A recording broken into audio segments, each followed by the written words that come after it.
Okay, we are now live, fully live, and hello, and welcome to Trading Barbs, a D&D one-shot featuring all of these people. Um, so, as an intro, if you haven't seen this yet, I'm basically just going to be running a game of D&D for my friends here. The core conceit of this is that everybody is one class. Because I think it's hilarious when you make people just all roll the same class, but everything else is still completely open and free and completely as random as D&D lets you be. So, to that end, I guess we'll just introduce everybody here. We'll start up at the top of this call, from what I can see, and no, actually, we'll go backwards. We'll start in a way that makes sense to me. So, up in the top here, we got my friend Chris. Introduce yourself, introduce your character, and give us, put you on the spot real quick. Give us like a one-sentence blurb about what your character's about. Alright, so my name is Chris.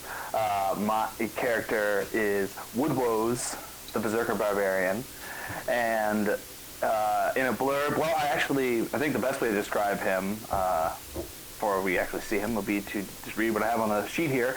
His personality traits are Woodwoes. His ideals are Woodwoes. His bonds are ale. And his flaws are Woodwoes. Okay. I like it. This is a very, very deep, very deep, multi-dimensional man. Very easy to remember. Very, very easy to remember. All right. So we'll go around counterclockwise then. So, Ark, who are you and what are you and who are you and who are... These are all really good questions, and I'm not ready to answer any of them. Mm-hmm. Hi guys, I'm somebody from Chicago. I'm playing I'll let you guys guess what I'm playing. But I'm playing an orc barbarian, kind of. His name is Auric, with full joke on the race part, and also kind of the hint, just at a very, very young age, captured by dwarves after a battle, raised as a dwarf, and it is firm belief, and also he has an intelligence 8, so he can't really figure it out otherwise, that he is a dwarf with a glandular disorder. It was only pointed out to me after I came up with this on my own that I had basically created Buddy the Elf. But, yeah. So if anybody points out the fact that he is an orc, he gets very upset, calls them unforgivably rude, and insists that no, he is a dwarf, he has a glandular disorder, and it's pointed out. I love it. I like it, yep. I love it. So, go up. This time we'll go to Arkamer. Who are you? What are you? These are all really good questions, and I'm not ready to... Alright, I am playing Uwu Cute, and I am a dragonborn barbarian. You love it. Imagine like a grizzled old war veteran of a dragonborn. The scales used to be... Oh no. We lost one. He'll be back. Chris. Okay. He'll be back. So yeah. Imagine that, like, you know, the scales they used to be bronzish, but now they're kind of blackened, that kind of thing. Like, and just like snaggly teeth and. But yes, Uwu Cute. That's my character. I love it. So we'll go down this time. Mel, who are you and who are you playing?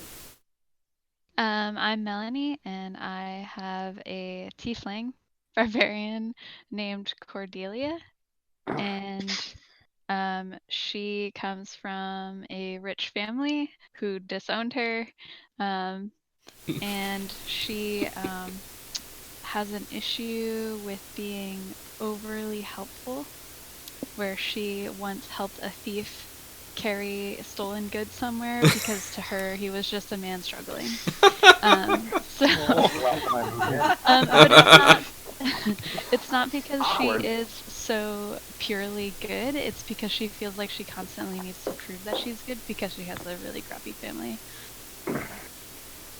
And it's because I read King Lear for my lit class recently. So. Good inspiration. Yep. God, King Lear is a good play. Mhm. And last but not least, Sean. Who you and who you? Hi, I'm Sean. I am a Loxodon, which, in case you don't know, is an elephant man named Thranton. My shtick, I guess, is that I'm a gentle giant. I don't want to fight people. I have more beef, like constitution, than I do anything else. And I don't want to fight, but if I do have to fight, I won't lose. My big thing is that I get caught up in like the moment too easily. I don't think about big picture. So if someone needs help, I'm going to do what I can to help them, even if it burns down a village. So we'll see how that pans out. Oh man, this is why I love barbarians. These are all great barbarians, right off the bat. You guys haven't even done anything yet, and I already love it. So, to start off, to actually get the ball rolling here, you guys have been gathered together. Sort of up to you guys how you got gathered together, but you were gathered together at a library, of all places. And specifically the library of the Lord Sage of Flam. It's okay if you don't remember that. It's fine. And basically, what's going on is he had a couple of acolytes recently who stole books and scrolls and knowledge and things like that. They got in where they shouldn't have gotten in, and now they're going to go find a relic for the cult of the dragon. Which is really never a good thing, because it almost always involves summoning Tiamat and bringing about the end of the world and supremacy of dragons, blah, blah, blah, blah, blah. It's bad. Sure. So, to that end, he has directed you guys to a old, ruined druidic temple. It's about 2 days away from where you guys are. And he just wants you guys to go and intercept these two acolytes and just make sure that they don't do anything stupid. Like summon Tiamat, for example. Perhaps yes. Does he really think that a barbarian with an 8 intelligence is that somebody else did something? Every party needs some muscle. Yeah. We just have a lot of it. We're good. We just happen to have a lot of muscle. Yeah. He told his 8, he said, bring me some muscle, and this is what he got. And he found you. And to that end, yeah, I mean, like... went and got muscles from the store. Good, yes. I mean, he definitely knew, like, he needs you guys to just go and intercept them. They don't have too much of a head start. They left yesterday, so they're probably still digging around in the ruins, probably still trying to find a way in, if anything. So you guys can probably go and catch them, and everything will be fine. It'll be fine. Okay. Rough him up a bit. Fine. It's fine. He does... Crack my dragon knuckles. He will say to you that these two, because they entered this library and stole sacred knowledge on the most false of pretenses, it's not really a bring them back situation. It's a stop them situation. Like to stop them and let them go do something else? Sure. But we don't want to bring them back. He doesn't need them brought back. Oh, so he doesn't care. This is not like a wink, wink, nudge, nudge, like, handle it. Like, handle it. Woodrose furrows his brow and steps forward to describe what Woodrose looks like. He is a human, but your only real indication that he is a human is based on his height, because he's so incredibly hairy, you could mistake him for a dwarf at a first glance. Huge, massive beard, whole bare chest, just covered in fur. You can't even see skin, pretty much, on most of him. And except even hairier. Man bear. A Chewbacca-like bandolier, which has a bunch of different jugs attached to it. Aside from that, you don't even see any clothes. There's so much hair you can't even tell if there is any. And I have a shovel with a pot on the end of it, slung over my shoulder. And I look at the sage and I go,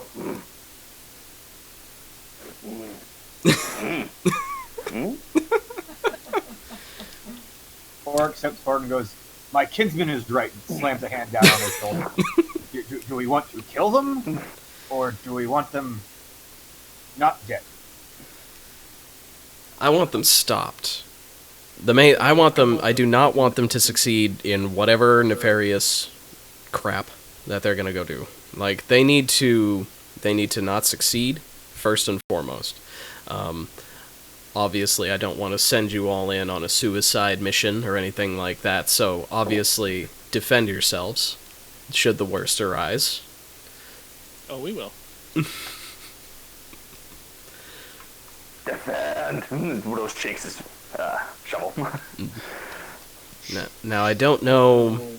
Looking at what they left behind in their notes and things, like, they're definitely going to get something from the ruins. The texts don't really specifically say what, so I don't really know what they're going to get, or if once they get it, they can just do whatever the frig they're going to do there, or if they need to bring it somewhere.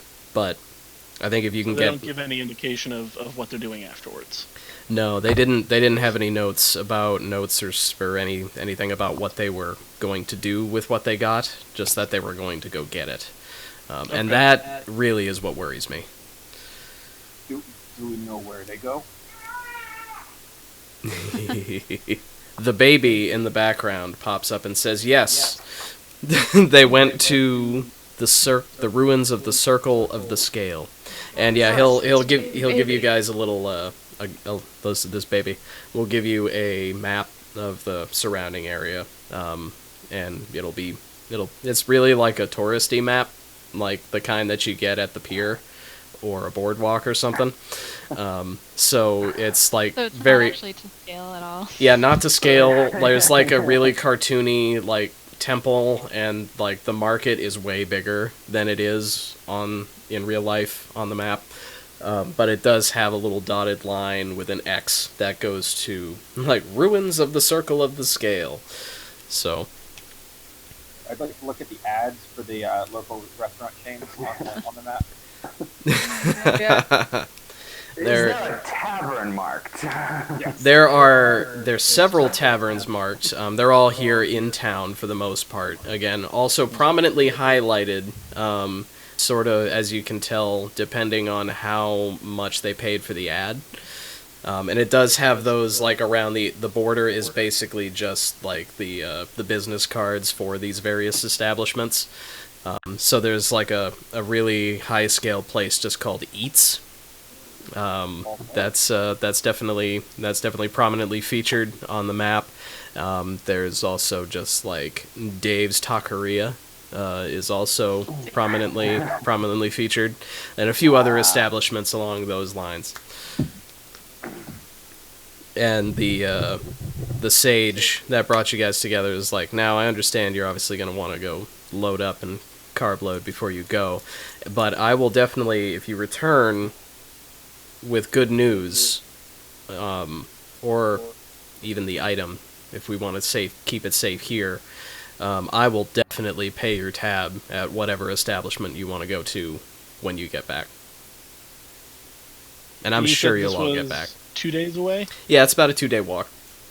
And they left a day ago? Yep, they left yesterday. Woodrow's eyes got really big at that offer of payment, by the way. We can see the eyes. It's right now. It's morning-ish. Yeah, mid-morning. Woodrow's has spent most of his life living in the woods, as you might guess by looking at him. Do I perhaps know a decent way to get there that might be a little bit faster?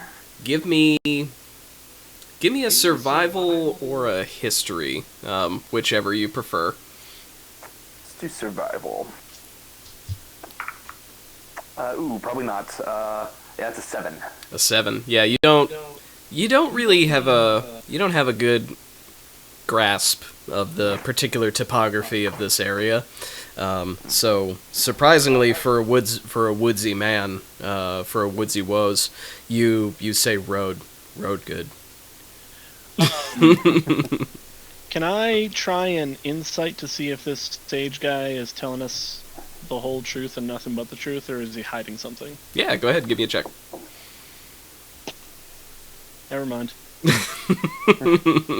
You, Move on. this man is 100% genuine to you. Yep, seems it. I'm a shrewd veteran. Let me give that a try. Seems like a barbarian party so far.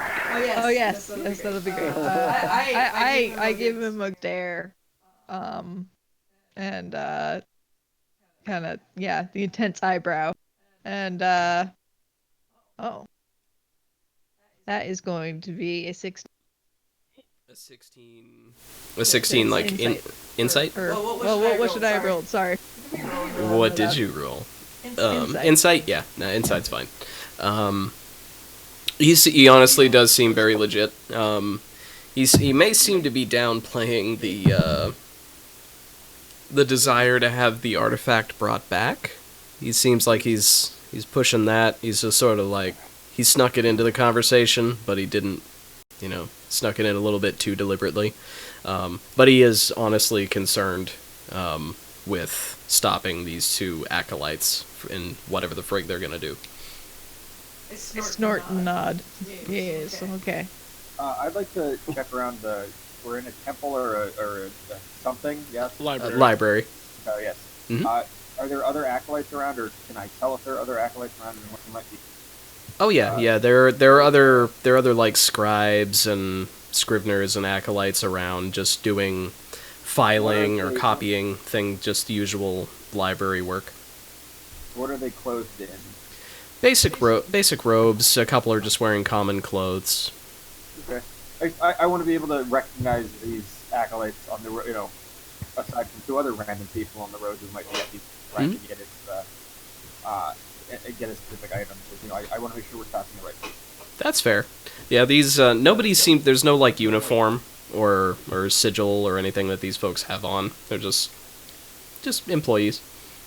Now these scholarly acolytes rocking down the road, are they by themselves, or do they have some hired muscle, or do they have some other people with them, or is it just these 2 dudes?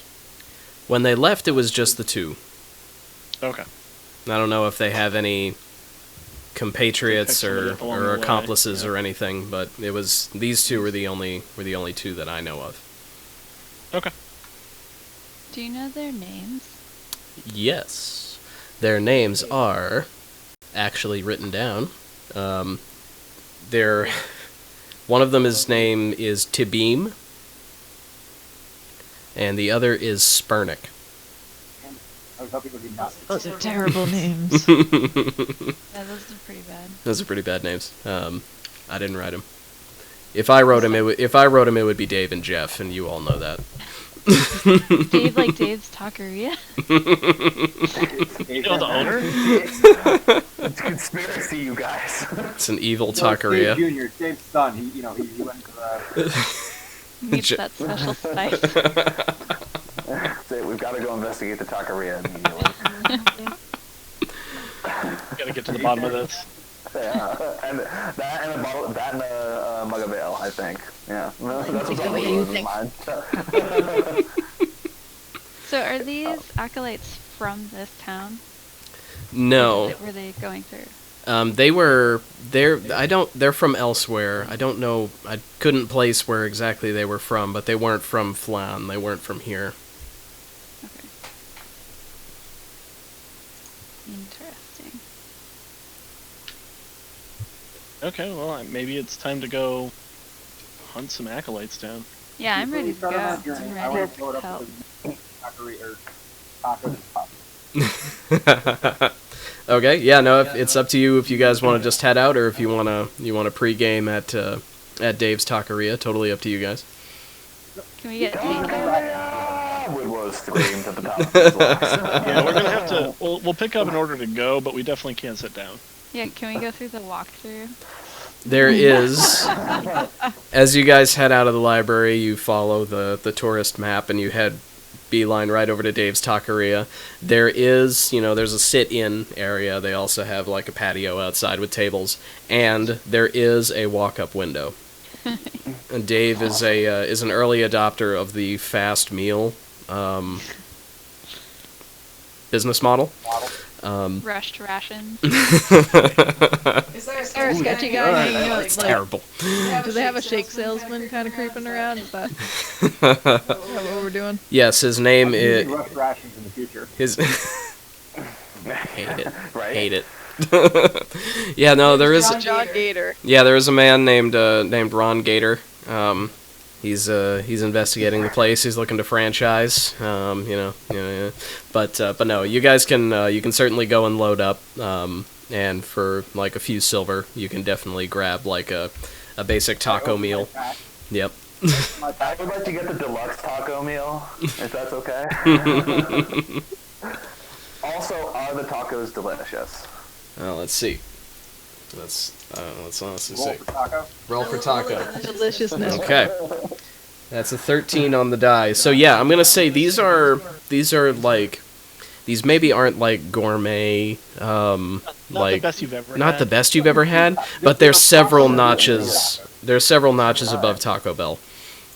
So this is like restaurant quality, not Yeah. Taco Bell quality. Yeah, these are quality. Before we Yeah. leave, Woodrose takes his first bite of one, nods approvingly to the gentleman in the window, pulls one of the big jugs off of his bandolier, and just sets it in front of him, says, "Ale," and walks away.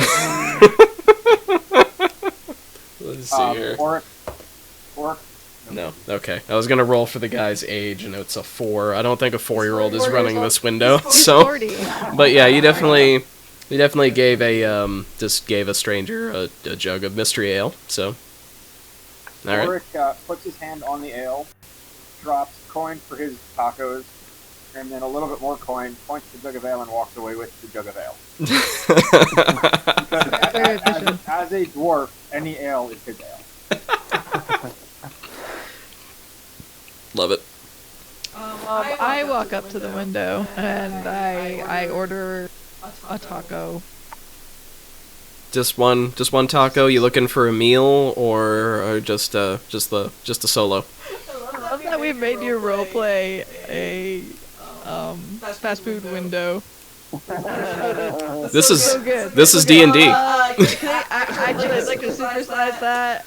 I would like to get the big taco meal.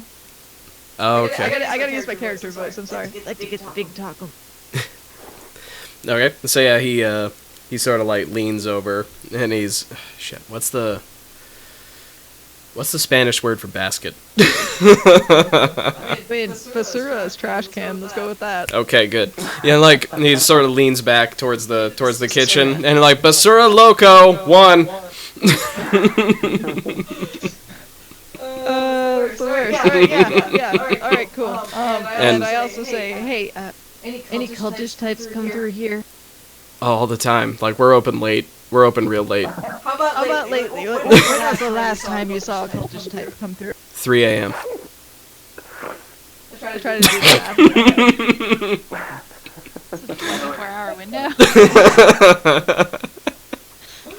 The taco hustle is real. I try to do the math and I try to hide the fact that I'm trying to do it on my claws. Figure out if it's plausible that these are the same people. And just for kicks, I ask, say anything about where they were going? Travis's? They mentioned a Travis. I don't. That checks out. Yeah. That checks. I nod as if this is important information I have received, and I'm totally on track. So yeah.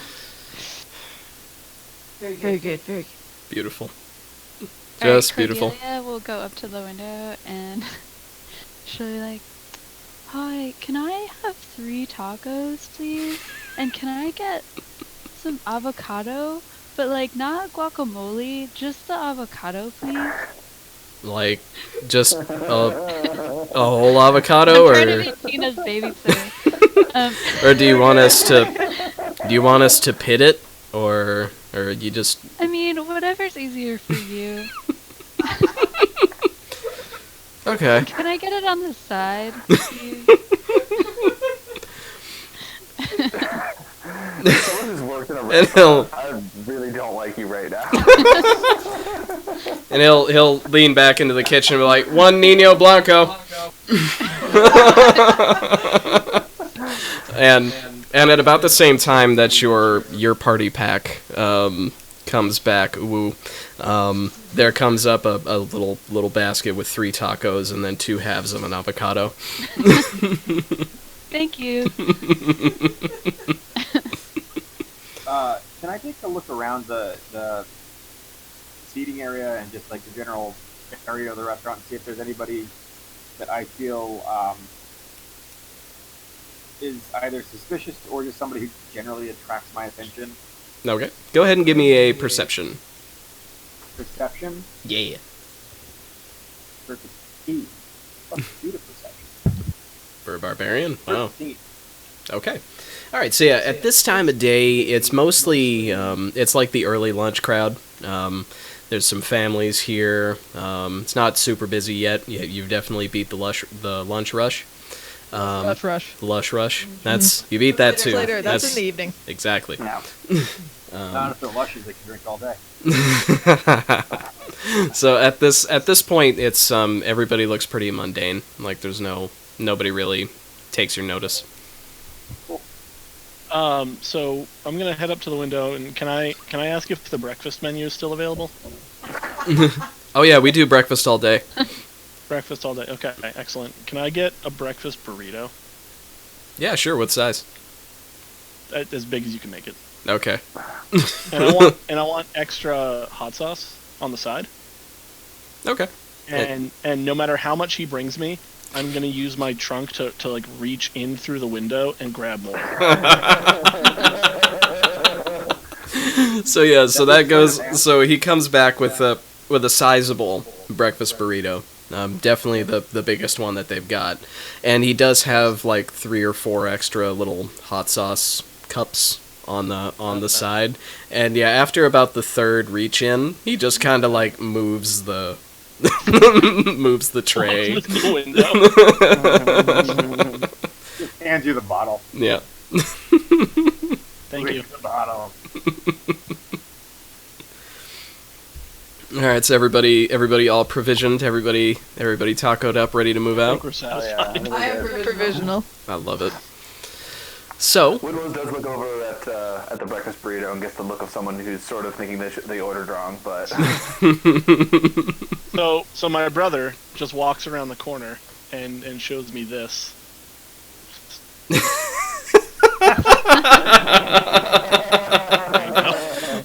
That's very good. you live in a good household. Yeah. We do. It's a good place. Very supportive. So as explained earlier, it's about a 2-day walk.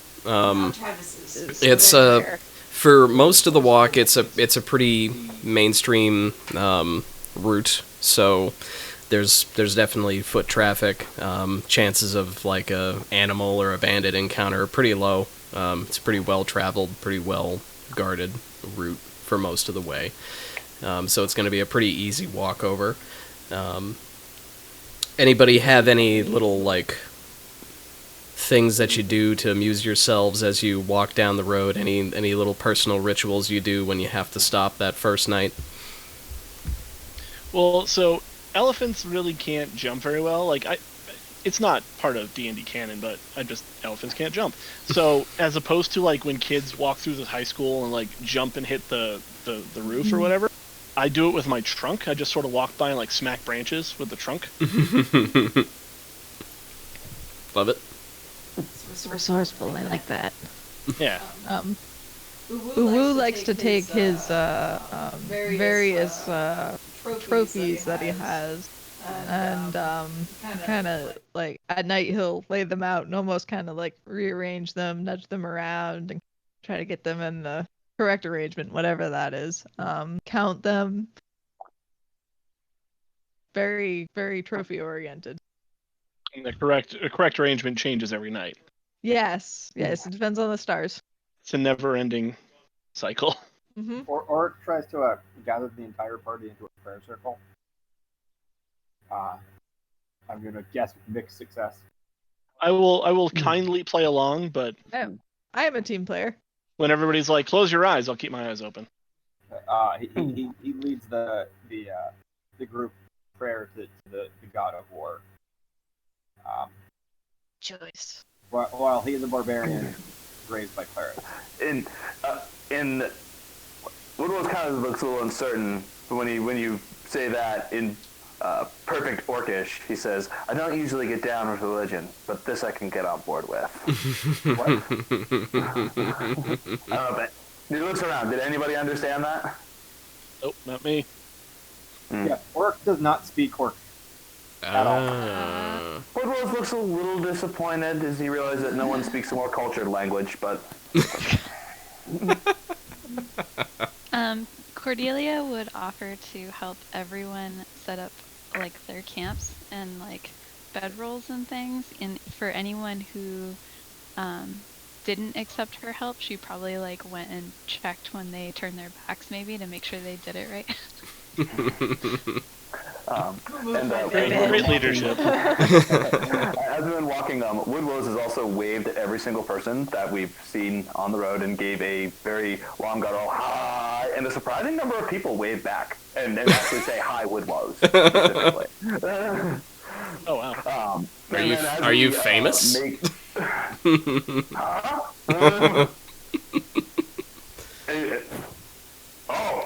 Woodwells looks down and says, "Ew." Oh, good. I thought you were doing something else. Bandolier and holds it out to you. So just do us. Yeah, like a stranger on the road will be like, "All right, thank you," and he'll just. I was holding it out to my Loxodon friend. Oh, okay. I don't partake in any kind of ale or anything like that. I'm too young. No. Me. Hold down a little further.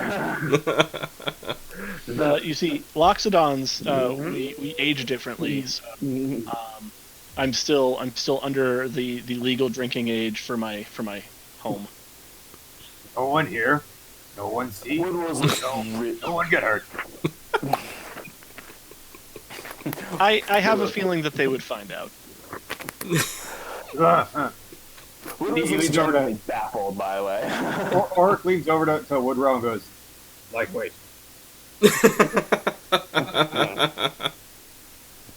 Does not realize the joke that he's made about the elephant being a lightweight, but No, it makes sense. It pans out.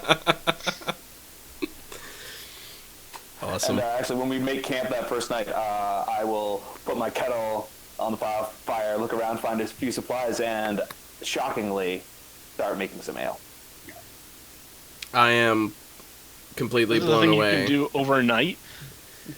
I don't know, DM. Is there a thing I can do overnight? Well, With St. Arnold's brewing cask, yeah, it's never been easier. Yeah, no, if you had, there is an item that one could actually have. Just saying, St. Arnold's mobile brewing cask, which is an item that I actually made, and Amanda did some sweet art for. I know you guys can't read it, but there's full text. Basically, moral of the story, yes. Sweet. That was for my my dwarven monk in another campaign. However, I do not have such a glorious, glorious cask. If Woodrose knew that was a thing that existed, he would leave right now and go looking for it. But That's the relic. That's Woodrose's relic. But I will instead look around for supplies to make ale. See if I can find any weird special ingredients. Okay, So go. to clarify, we traveled into the night, and this is like evening that we're settling down. Okay.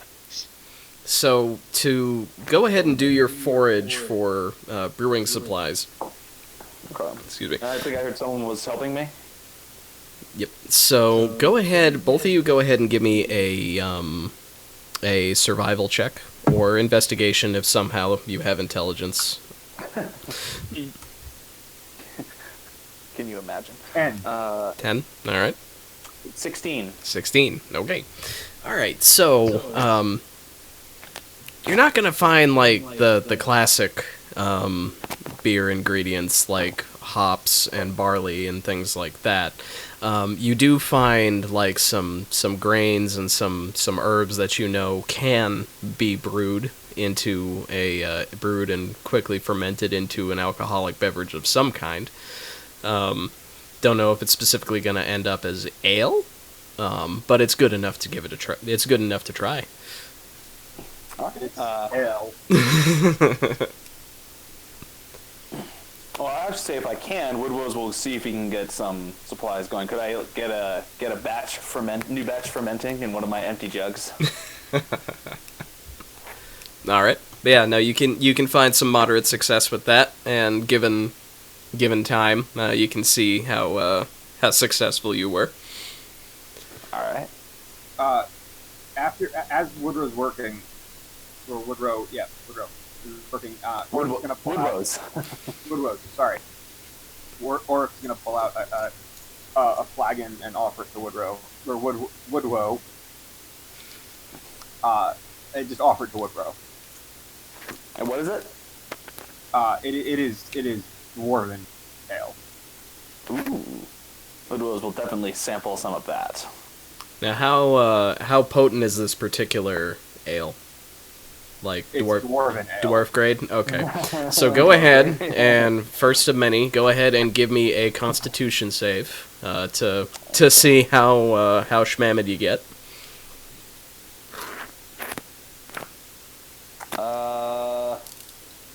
That's a 13. A 13? Okay. You do get buzzed. You're not getting full on schmammered. Because you do have that hardy barbarian constitution, but it is you're feeling it, which may be a bit of a surprise. The one at the time, though, or takes it back. Took a haul that was way bigger than you would take off a flask that someone offered you, basically, and then it's like, oh. and at that, Orc goes, must seem good stuff. Be like you. Be like you too. And he slaps him on the back. Woodrose gives you a very serious look. Unsure if you're I just don't attacking or notice. not. Orc does not notice. He's too busy laughing. All right. Anybody else got anything they'd like to do before the evening fully gets evening? Do we feel like there's a need for a watch or anything like that? Do we feel any kind of stress on this road, any kind of danger, anything like that? Overall, it's a pretty well-traveled road. You do see that other people, like if you look down the road, you do see that other people have pulled off and made camps and things like that. Okay. So you're not alone. Okay.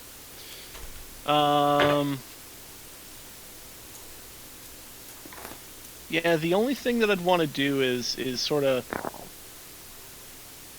stick my trunk up in the air and do like a perception check or survival of some kind to see if there's any kind of smell that's like other than fires, anything that's out of the norm. Okay.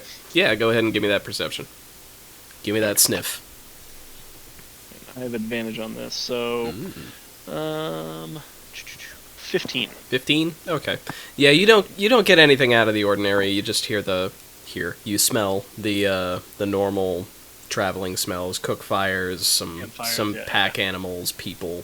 You don't smell anything out of the ordinary. Nothing abnormal. Okay, cool. Yeah.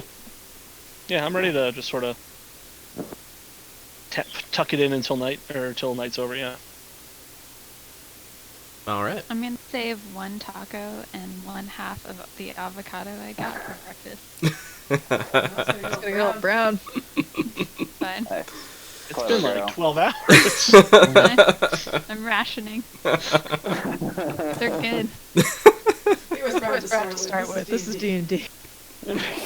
Should be the first player ever to make a Constitution saving throw for an avocado. No, she wouldn't. I don't want to stay overnight. No, keep 'em. It's the taco that's probably that. So the night passes without incident. Everything's good and fine. Y'all wake up at sun up ish, or depending on how early y'all would like to get up in the morning. Wow, the night What's passed my without taco? incident. So yeah, My taco smelling Up weird. at sunrise. the taco. Let's see. Now Roll for taco. the taco has a smell, but it's not bad. You almost think that aging made it better. Okay, so I'm gonna take the Fermented ale taco and I'm gonna dump out what's inside the shell. And then I'm gonna take the avocado and I'm gonna spread it on the taco shell and I'm gonna eat it, and that's gonna be my breakfast. Are you gonna toast it? No, I'm not even gonna bother. Okay. All right. So You yeah, got time for that? yeah, you just having you have Avocado bread. one breakfast avocado taco. Just for kicks, go ahead and give me that Constitution check. Oh yeah. Don't roll a 1. See how brown that taco got. That I mean, avocado. I rolled a 10. Okay, yeah. That's... You're fine. It is just an avocado. Like, it's... You can tell it's not... You maybe shouldn't have, but it's not gonna kill you. It's carbs. It's For breakfast. other people that might have gone badly. This is So relatable. It's like when you're at the convention somewhere and you got a really good dinner the night before, but you don't have a fridge in your room, and you have like, yeah, Yep. It'll be it's real world stuff we're fine. dealing with here in D&D. Yep. It'll be fine. And then by Wednesday, why do I have food poisoning? The Chinese was fine last night. All I did was leave it out on the dresser Oh, in the hotel Why air did you do conditioning. that?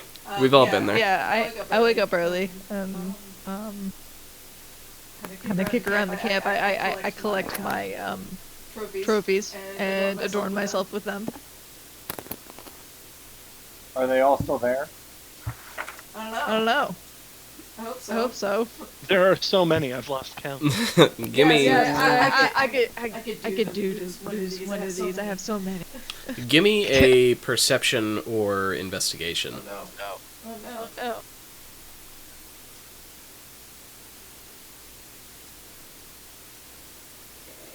Got a 9 for investigation.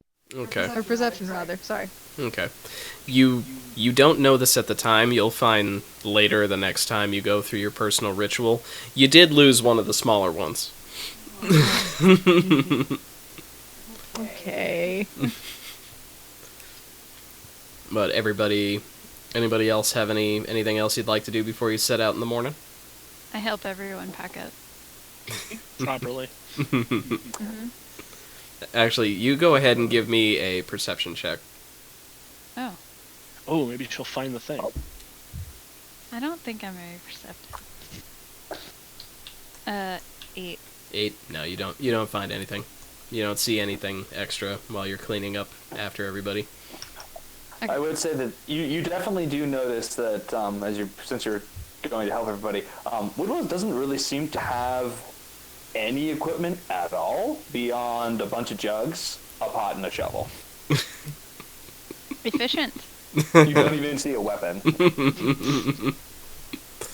He fair. is the weapon. Beautiful. Alright, so you guys set out. You run into another... For most of the way, looking at the map, it still follows this well-traveled road, so you get most of the way without any incident. There is the last bit where you do have to turn off onto a path that's marked, but it's not very well kept up or traveled at all. So if I can have everybody go ahead and give me a survival check to see how quickly you make it up this less traveled path. 5. 20. 14. Not a nat 20, though. Whoa. Alright. Natural 20. And Alright. What'd you get again, Chris? Sorry. 14. 14? Okay. So, Woodwoes and Thrantum definitely lead the pack in this instance. The pack, the group, what do you call a group of barbarians? A gaggle? Like, what is... It's probably a swarm. fence. Murder. Cluster. A murder's pretty good. Murder, yeah. Oh, Cluster I like as well. okay, from the chat we have a horde. That seems a little on the nose, though. Like, Yeah. I mean, we do have an But elephant. I mean, So. now that I hear it, I realize it is the most appropriate.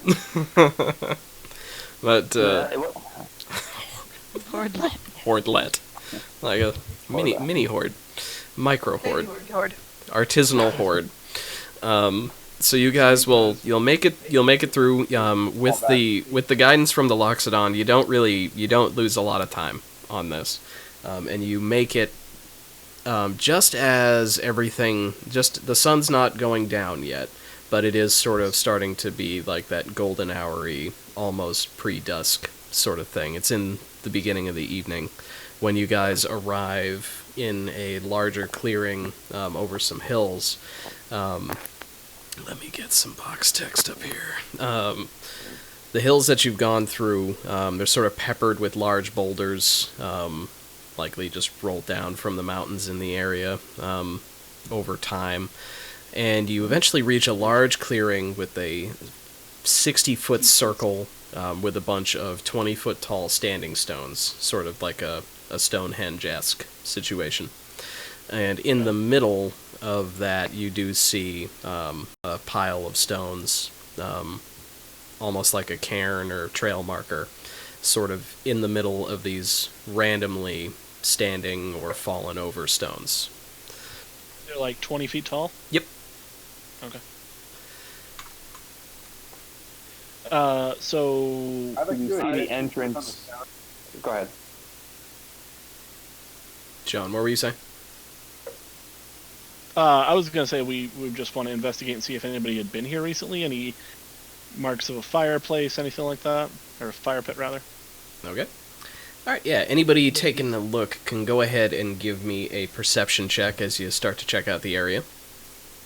Do we see the actual? Because you said it was like a temple, right? Do we see that nearby? You don't see, like, a temple. You don't see, like, a structure or anything like that. You just see the standing stones and then the more stones in the center. Okay. At least from I where have you an are. 11. 5? What's a modified Alright. 20? Okay, sick. So, I actually wanted to. I have proficiency in nature, so would I perhaps know what this might be for, since it's probably druidic? Okay, yeah, go ahead and... While they're looking. So, yeah, go ahead and you give me a nature. I'll remember the Okay. modified 20. And the 5. And an 11. Don't forget the nat one. Yes, good. Crucial. We And- averaged out pretty well there. My nature was a 14. A 14? Okay. Yeah, this is definitely, it is a definite druidic, sort of, standing circle. This is definitely a thing that druids have done for millennia. You do know that also druids tend to not make structures, per se. He disappeared off the call. So, So mind blown by what he had Got him. perceived. Sorry, druids. So light that he just left this plane. yep, just popped right out of there. So yeah, no, you do know that it is it's definitely druidic, but you do also know that druids tend to not make temples or structures or anything like that. They do tend to use the land as much as they can to make their places of worship. So this doesn't, as far as like a temple or a place of worship, this doesn't seem out of the ordinary to you at all. This checks out. And as far as the perceptions go, you guys look around. Everybody but Cordelia doesn't really see much. You see some footprints around the area, in general. Don't really know how long they've been there. Cordelia, though, as you start going around some of these stones, you do see in the dusk, you do see some of these stones definitely have small little shapes crouched behind them, hiding, so to speak. You get a pretty good look at one as you go around one of these stones, and you do see a kobold, little dragon man, crouched behind one of the stones, looking around the opposite side that you are. So you're looking at his back, and just kind of like crouched by, looking, definitely keeping an eye on the party. So the kobold is watching for us. Yes. Can I like try to like quietly walk up to him to see what he's looking at, like next to him, and like just like Lean see into like his from ear. his perspective? What you doing? What you doing, buddy? Yeah, go ahead and give me a stealth check to approach the kobold. Perfect. It's gonna be real bad. That's what we were made for. Yeah, I got a exactly. 10. I have a 7 in dexterity, so but I got an 8 actually. Okay. So as you do the motions of like creeping, but you're really just stepping, and you're not being quiet at all. So as you make it like 6 feet towards the kobold, and it whips its head around and looks at you, and is just just yells, and immediately, like, the little sling that it was holding just like whips a rock right at you. Oh. Rude. Rude. So Very everybody go rude. ahead and give me an initiative. You spooked him. What do you expect? I was gonna see if Hey. you needed any help. 10. Alright. Yeah. I got a 17. Okay. 5. That's a good number. What'd you get, Woodbose? I have a 21 with a natural 20. Happy New Year. And Uwu? We got 12. 12.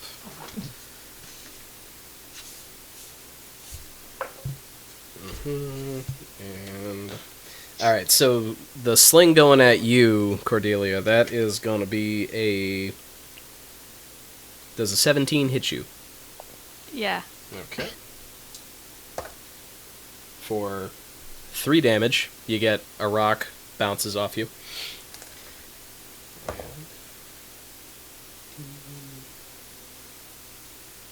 Okay.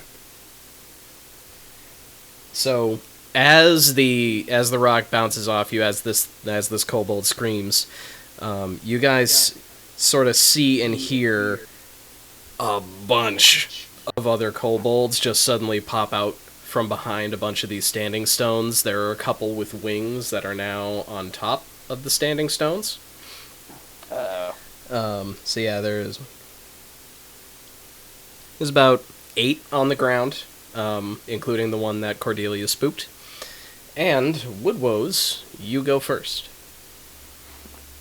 All right. Well, let's see here. As seeing all these kobolds pop up, there are 8 on the ground, and how many are flying? 2. Okay, so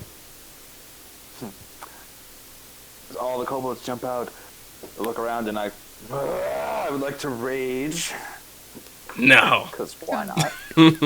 Right into it. And I will run up to the nearest kobold, and I just take a big hand and just whap down at it. just slap it. Just like swatting a mosquito. Alrighty. Go ahead and give me an attack. Oh, that's a natural 1. That's gonna miss. It's gonna miss. Alright. Got anything else you want to do? Nope, that's my action and my bonus action, so I'm all set. Alright. Cordelia, you are next. How far away is the kobold from me? From you, he's probably about 15 feet from you now. 50 feet? 15. Oh, 15.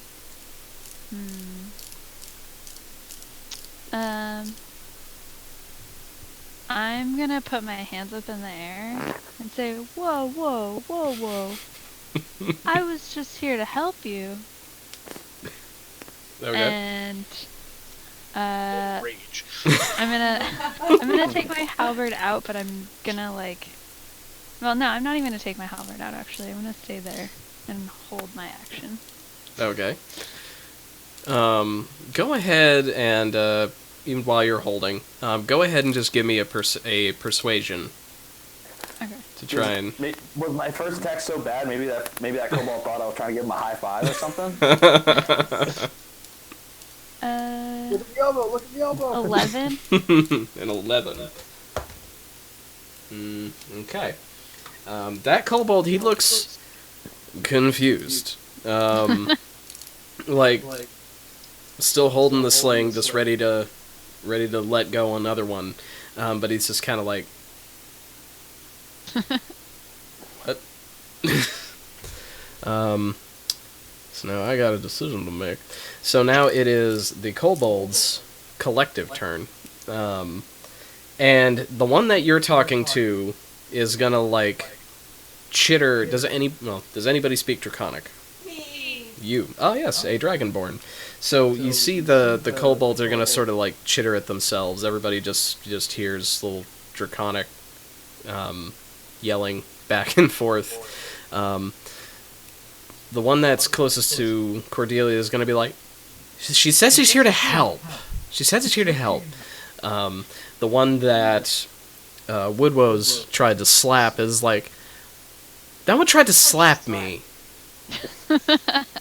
Is that help? And one of the winged ones is going to be like, that might be help. Did you have a bug on you?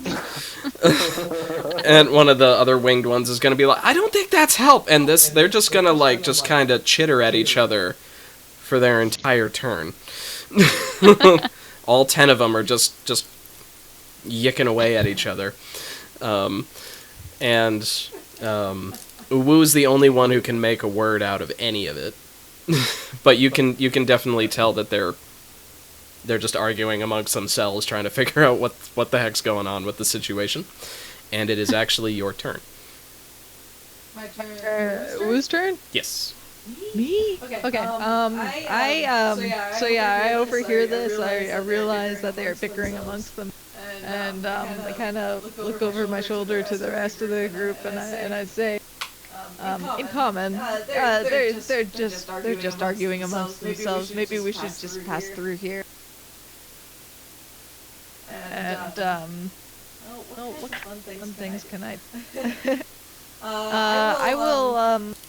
I'll kind of proceed through the space, but I'll also prepare a. I'm gonna get ready to dodge in case that is necessary. Okay. So where are you moving to? You moving towards like the center of the stones, or? Yeah, I think so. Okay. And then getting a look around. Okay. Yep. All right. That seems good. And Auric, your turn. How close is closest kobold? One was actually pretty much right behind you as you were walking through the stones. Cool. So one's well within reach. I would like to set myself up so that I am next to it, as if and my warhammer is out a croquet mallet. So I would like to be turned so that my potential shot could go towards our tiefling. My intention is to hit the kobold through her upraised Okay. I accept this. So I'm making an attack roll, right? Okay. Yeah. If you want to try and golf swing this guy through. Goal. That would be an 18 plus 6, so 24. Okay. Does that hit? Yes, that will definitely hit. So you make solid. This is a two-handed attack, by the way. Oh well, yeah. You got to have good form. Got the Right. hands choked up and get your backswing in. Yeah. And So that does 8 damage. 8 damage. Okay, cool. All right, so that will. I just gotta ask: are you swinging lethally, or are you somehow swinging to just Oh, no, I'm swinging incapacitate? lethally. Okay, cool. So yeah, you straight killed doesn't have any other way. you straight killed this kobold. And I'm glad you didn't miss. Me too. and for the follow up part of this, go ahead and let's see. Gotta be dexterity. Yeah, give me a dexterity check. Athletics. Well, yeah, I'll take athletics. I'll take athletics. Golf is a sport, albeit one that I can play. So, yeah. 14. A 14. Okay. So with that, you get the direction right. The angle's good, but the arc isn't quite what you were hoping for. So it actually just kind of like lands at Cordelia's feet. Right on the pin. Dang. Nose down. Bam. Well, Oh no, it doesn't have a nose anymore. Now, like we go from like golf to lawn darts. Okay. It's become a theme. I think lawn darts need to be in all the sessions now. Lawn darts. I'm still here, by the way. I just have to move. Yeah, that's fine. So you doing anything else on your turn? No, sorry, Mel, I didn't mean to keep you out. No, it's good. Fine. No, that's it for me. Okay. And Thrantum, what you do now that you've seen a kobold that doesn't have wings fly? So I've got my shield out and sort of ready to protect myself. But what I'd like to do is sort of use my trunk to just like trumpet as loud as I can, and then announce to all the kobolds in common. And I know that they say that, but I would essentially like to do an intimidation check and see if I can be like, you see what happened to your friend? It'll happen to all of you. Okay, yeah, go ahead and give me an intimidation. Okay. What do we got? Yeah. 23. 23. Ooh. Okay. So solid. Very intimidating. Okay. They are all quite intimidated. Between the between the golf swing and the trumpet, they're definitely taken aback quite a bit. And let's see. Yeah, failed. They failed that pretty hard. Excuse me. So they are actually, the winged kobolds are going to be the first to screw off, and they'll just fly off into the night. And the rest of the kobolds that are still alive are going to just scatter, just like roaches when the light gets turned on. They're just gone. The one that was the one that was in front of you, Cordelia, the living one, was just like, thanks for the help, and then cruise off. I'm still just like,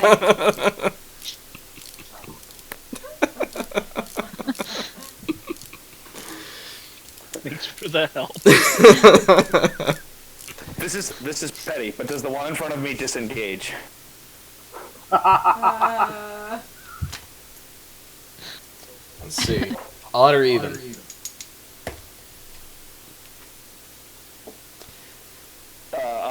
Let's see, odd. Odd? Okay. He does not. Awesome. As he's It was a 4. disengaging, I would actually like to attempt to grapple him. To grapple him? Okay. Alright, yeah, go ahead and give me a grapple. Against a kobold. Cocked. That's a 19 to grapple the kobold. Okay, he got a 5. So you do you just like bear hug him? Like No, I mean he's a kobold, so I'm just gonna reach out and just grab him one-handed. okay.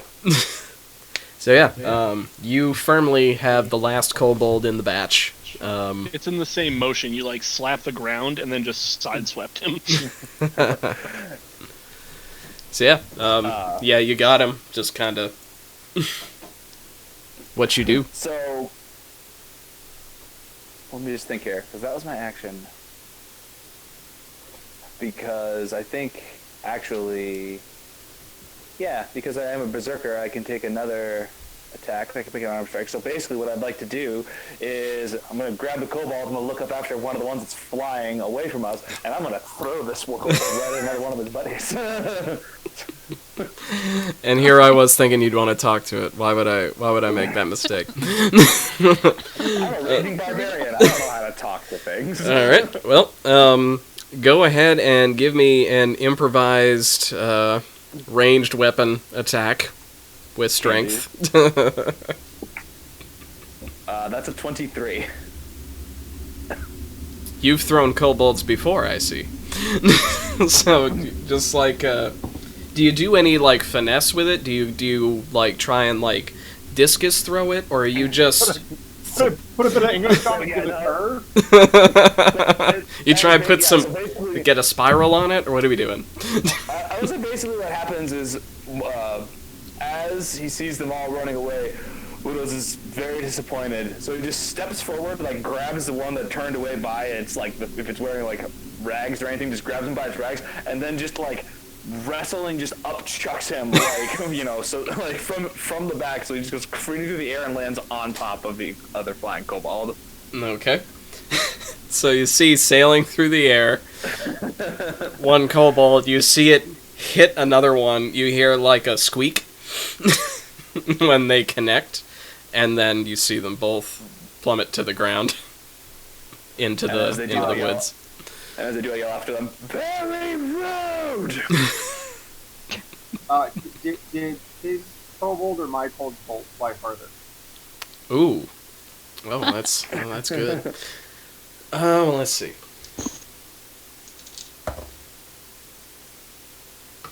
The yours, Auric, yours did actually go a little bit further. I turn to him and go, "Nice shot." I win. This time. Yes. All right, so you guys are now out of initiative, and you're now in the gathering twilight in this in this standing stone circle, with a bunch of other stones towards the middle. Now that you guys sort of have free reign of the place, go ahead and give me another set of perceptions. Rock hit me. Modified 20. That first one, like where on my body did it hit me? This is why I need like a body part dice. Let's see. Hit you like square in the chest. Okay. Ow. I have a 14 on my perception. I have Okay. a 6. 6. I have a 9. 9. Nat 20. Nat 20. Was that 2 nat 20s? Modified 20. Modified 20. No, Okay. I said it first. I wasn't sure if you heard me. Okay. So, on the nat 20, you're the one who sees it first, shortly followed by Uwu, and then the rest you can just sort of wave over. But as you go towards the center pile of stones, you do see that... No, of course I see it first. Oh, yeah, dwarf. I'm Stone a sense. dwarf. Yeah. Stone cunning. There we go. And as you see, like, you definitely see that it was shaped to be sort of like a burial mound or a cairn, field marker sort of situation. But cleverly disguised at the base is a set of stairs that have been opened. Like, there were stones covering it, and those have been moved. So now there you definitely see a stairway heading down into the earth. I turn to everybody else and point down and go, "Oh."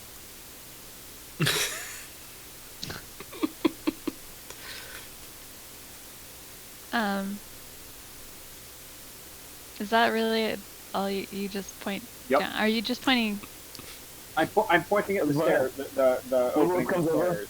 Looks I go, and "Hole." confirms that it is indeed a hole.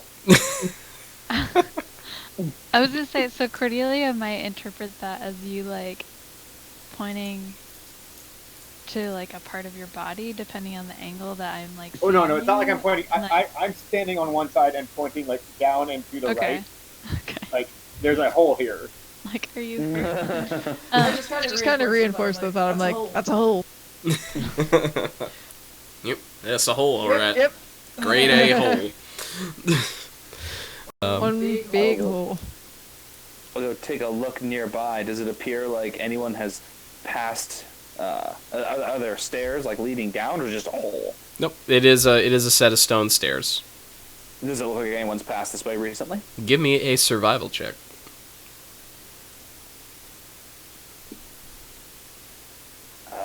It's not great. 10. The Rangers did fine with this. What's wrong with you guys? As you just sort of see, just at first glance, you just see the other, just the footprints from the kobolds with that check. Clearly somebody opened it. But yeah, you don't see a whole lot of evidence that somebody's been down.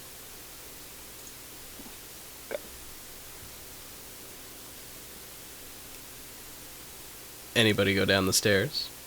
Yes, I will go down the stairs. Yeah, I'll head down.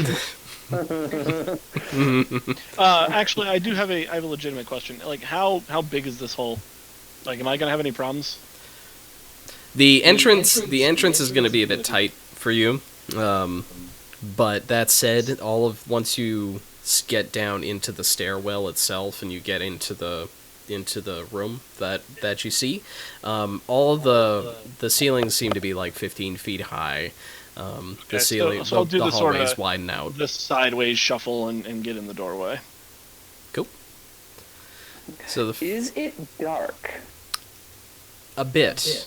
As you guys go down into the hallway, down into the stairs, you do see that someone has lit some torches sporadically around this big central room that you descend into, but it is still pretty dim overall. But you guys walk down the stairs and you come into what looks like it's definitely some sort of main chamber. You go into the room's mostly circular, kind of hexagonal-ish. Octagonal, I guess is actually the word, 8 sides. It's about 70 feet long, maybe not quite as wide. Ceiling's actually pretty high. It's like 30 feet in this room when you actually get out of the stairwell. And it has... Before we get too deep into this dungeon, is this roughly where we want to be? Who said Is this a red... Who said anything Like, about a dungeon? Well, okay. We're in a cave right now. Whatever this is. We went down some stairs. We're underground. In this non-dungeon dungeon. Following the map, is this roughly where we want it to be? Like, are we anywhere close to that? Are we still a days away? Yes.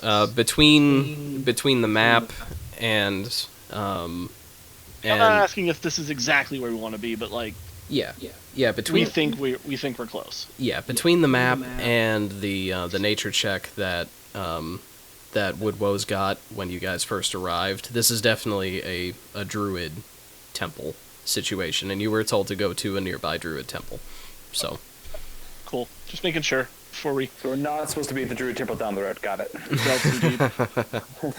No, so you're at the square of the scale. You want to be at the circle of the square. That's down the road. No, you're in the right spot. And so you go into this room, and the big thing in this room there are 5 pillars equidistant around the room.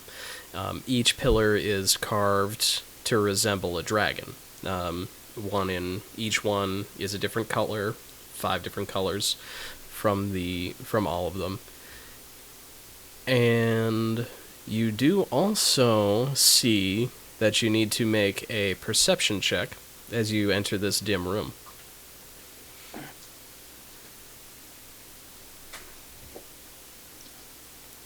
Uh, 22. 18. 11. I don't have dark vision. Am I at disadvantage? Don't worry about it. It's dim. It's not dark. Cool. Then that's the 19. 19. These are actually pretty good, guys. So, as you guys enter, first thing you see are the big, giant dragon pillars, because they're pretty easy to see. But you do also see a few zombies kind of shambling around this place. You see that there's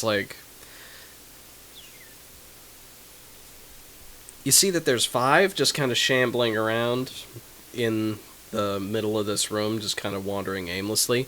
And there do see two further into the room that seem to be taking notice of the door that is on the far side of the room. Seem to be Five hanging out zombies there. color-coded to the dragons statues that are in the room? They are not color-coded. Okay. They're just the standard zombie rotting flesh color. Boring old brown zombies. Yeah. But the Or two whatever, I don't know. the two things that are at the door, do they look undead as well? Yes, they also appear to be zombies. They just appear to be distracted by the door.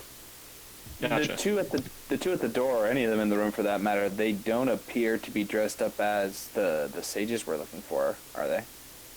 No, they Can I seem. tell? Yeah, these seem to be. They looks like they've been Long dead. dead. They've been dead for quite some time.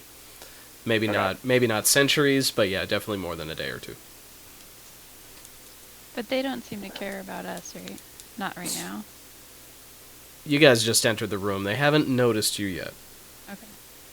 Zombie perception, very, So, feeling like he maybe misjudged our approach from last time, he looks around at everybody else and points at the zombies, and Bubbles goes, "Help!"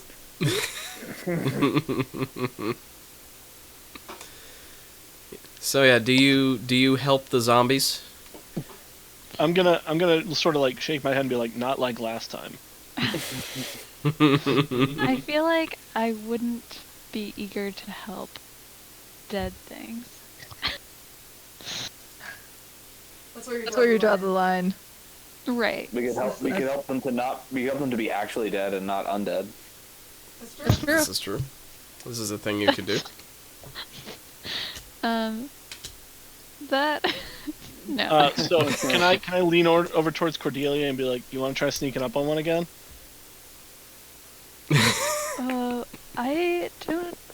I don't think that's a good idea.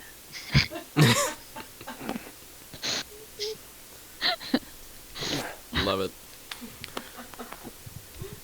So, as you look around the room, the main features of this room, it looks like this was sort of like the main meeting hall, dining room situation. There are a bunch of tables that are, long, low tables, all broken and disused. You see the zombies, and as far as ways in and out of the room, you see the far wall has the door that the other two zombies are interested in, and then there is a door to the left and to the right. But you would have to get by at least a couple zombies to get to any of these doors. Yeah, I think I'd go for the door where the zombies are actively interested in something, because I feel like something or someone went past that recently, because that's what would draw their attention to it. Because they wouldn't be down here for hundreds of years and then just be like, oh, a door. Something must have happened. Okay. I don't No, zombies are pretty easily amused. That's At least true. in my experience. My vast experience that I have. Do you have a zombie trophy? I'd like to make an insight check on that. Alright. Do it.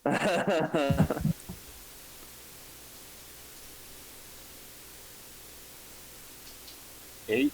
A pose check for me, or Well, let's see. Are you telling the truth? is that zombie experience? I would say no. Okay. So, yeah, go ahead and give me a deception against that insight. This It's is gonna gonna be be great.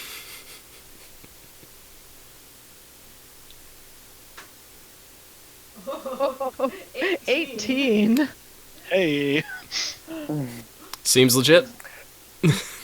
He knows what he's doing. I push him to the front. Yeah, I was going to say, yeah, you're the expert. I gladly take the lead. And I actually just kind of try to march through the room. Okay. I'm gonna look and be like, okay, I guess this is what we're doing, and just fall in line right behind. That's a lie. March towards the door they were looking at. Like, Just going this way. Just Hey, march. zombies, we're going this way. That's what I say. Okay.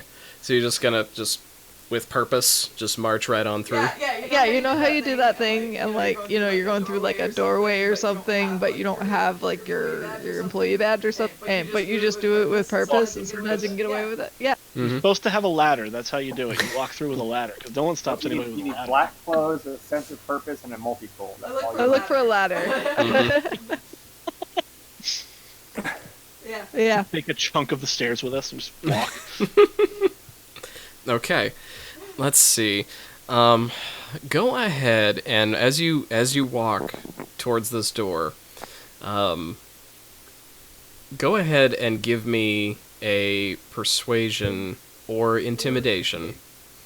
And if anybody else wants to try and sort of keep up the act with just marching on through, you can go ahead and roll at advantage.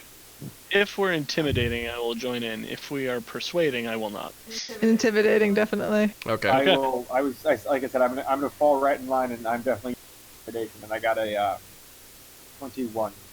That's good, because I got an 11. I am so important. Did you roll that at advantage, Amanda? I did not. I rolled a 19, 14. and then a nat 1. So I'm gonna keep the 19. It's fair.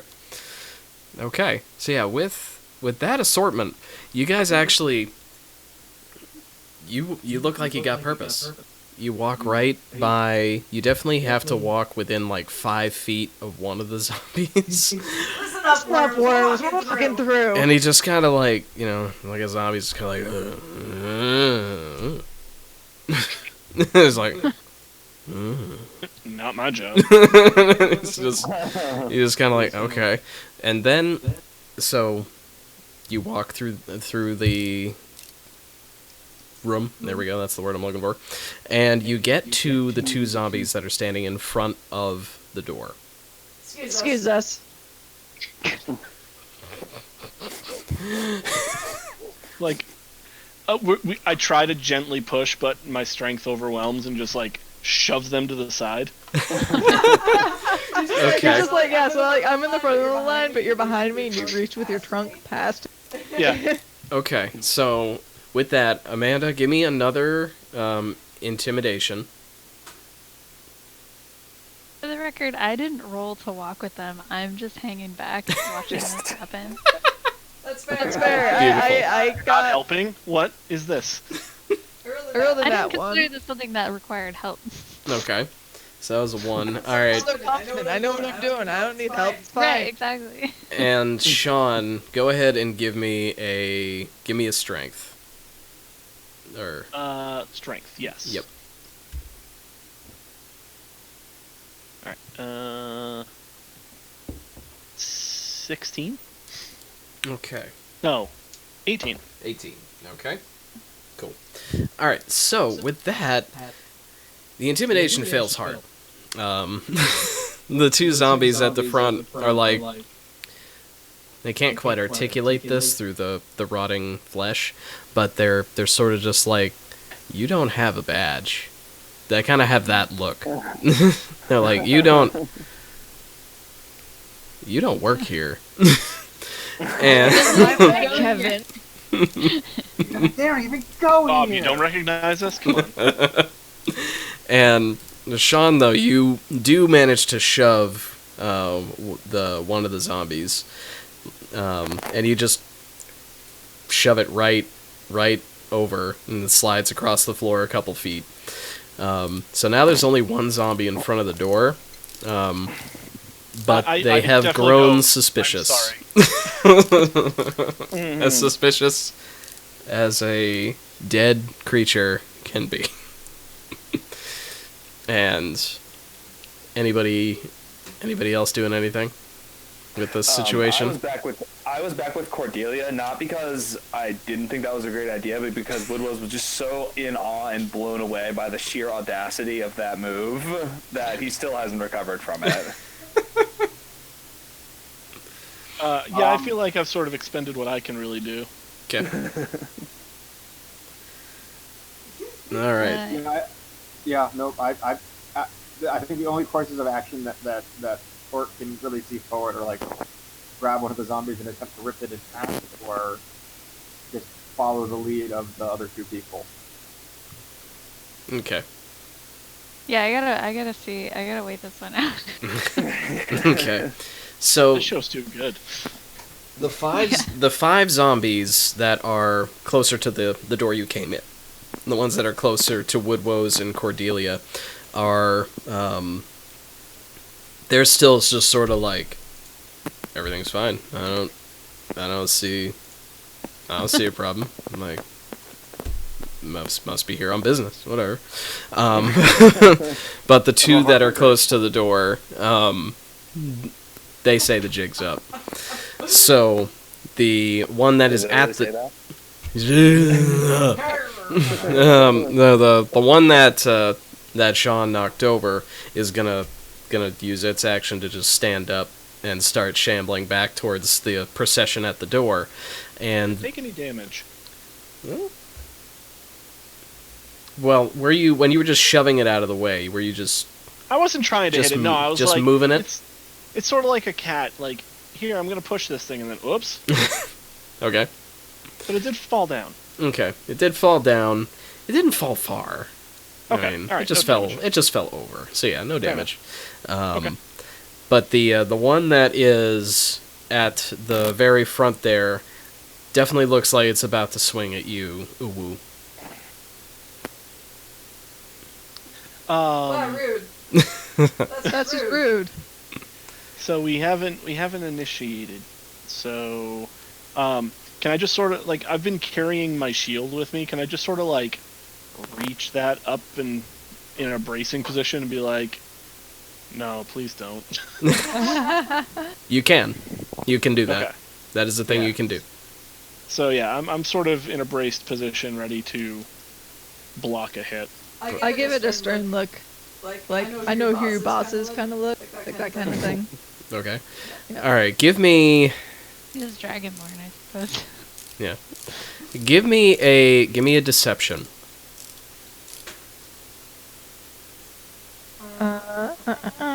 15. 15 That's pretty good. Almost the 18. against a zombie.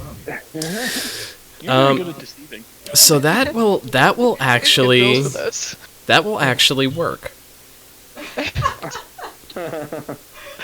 And it will just sort of sidle back and just with the remains of its arms just kind of like shrug towards the door. It's like, look, I don't want any trouble. No trouble here. What did they play? Like I imagine they're like the zombies from like Ocarina of Time, where they just kind of like have that like cow lowing sound. Is that what's happening here? 'Cause Yeah. I hate those things. Then yes. They're terrifying. Then yes. Yeah, no, they're just rags and meat and bone. Like they're not like Walking Dead zombies or anything like that. They're definitely creepier. Yeah, no, that's precisely what that is. Oh, Yeah. that's the worst kind. Yeah. Yeah, whatever animated them wanted them creepy. Okay, so They had since he motioned towards the door, I like what kind of door is this? Is this like a big like swing in stone door, or is this like a a wooden door? It is a, let's see. It's a double door. It's a wooden door, like a heavy oak door. And let's see. Skip this part. I would really appreciate if I could push and or pull, and whichever one was wrong, do that first, and then get it right afterwards. Okay. So let's see. So this module has the door in one page and the everything about the door on a different page. Go page turner. Okay. So you so you reach out and you try to push first, and that doesn't yield. Well, of course not. Building codes would be they have to open outwards so people can escape. Duh. Yeah. Duh. But then you pull, and that doesn't yield either. Like I'm sort of like shaking in frustration now. And you hear, as you're doing this, go ahead and give me a perception check. Give me a listen. Perception. Okay. Okay, he's got to have Nice. advantage. But listen. Can I smell it? 18. Okay. So as you're doing this, it definitely feels like the door's just been barred or locked.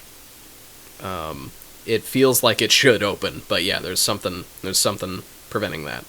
And as you're shaking it, you definitely hear on the other side, you hear some voices get quiet. You hear voices, and then you hear those voices get quiet. Okay, so someone knows we're here now. Yep. Say that out loud. Yeah. I'll say I heard some voices, but they seem to have stopped. Well, That's fine. We're very important. So having seen the one zombie gesture towards the door and now has Thrantum's trying to get it open, Woodwose will likewise try to very intimidatingly cross the room. Even I don't know if it's necessary anymore, but he's going to try and follow their shining example. Okay. Yeah, go ahead and give me an intimidation or a deception. I'll go with them. Okay. Yeah, you give me an intimidation or deception as well. May May I assist them by looking important from the other end? Yes, other important people come this way. Can Okay. I knock on the door? Yeah, for as far as the intimidation deceptions, go ahead and do it at advantage because you have I got the a precedent. natural 20. You're fine. I'm like, oh, you must be the supervisor. I have a 12. Great A leadership. 12. Okay. A 12 will be sufficient, especially if you're walking near Cordelia. The radiant authority just. It helps that I have dark vision, so I can see where I'm going. Like you've been here before. Yep. Right. Nice. Yep. I'm not going to walk into a pillar.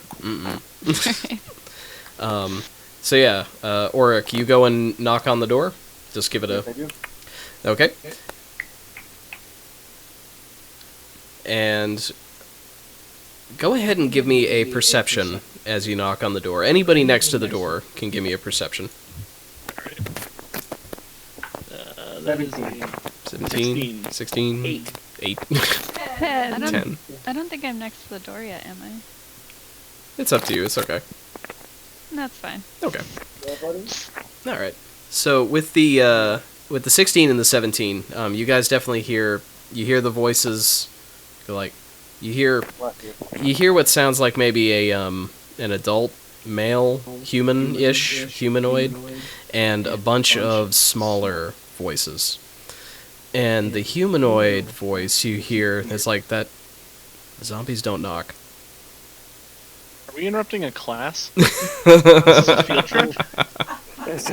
Wouldn't that be great? Okay. I have a feeling we're gonna be here for a little while if we don't just sort of force our hand. So I'm gonna step back, like 3 good steps, and just elephant rush this thing. All right. Give me. I'm getting out of the way. Yeah. I'll give a little trunk toot as I A start. little warning. Yeah. Okay, No, alright, I'll do the Mario countdown with 3, 2, 1, go. Yeah, go ahead and give me a strength check to bash in that door. Modified 21. All right. Yeah, you just plow right through that thing. Like as you blast through, you see that there was like a bar that was thrown down on the door, and that just splinters right in half, and the doors fly inward. Oh no, I sent shrapnel at children. Or loosened it for you. And okay, so as you go in, this room is, let's see, circle of the circle.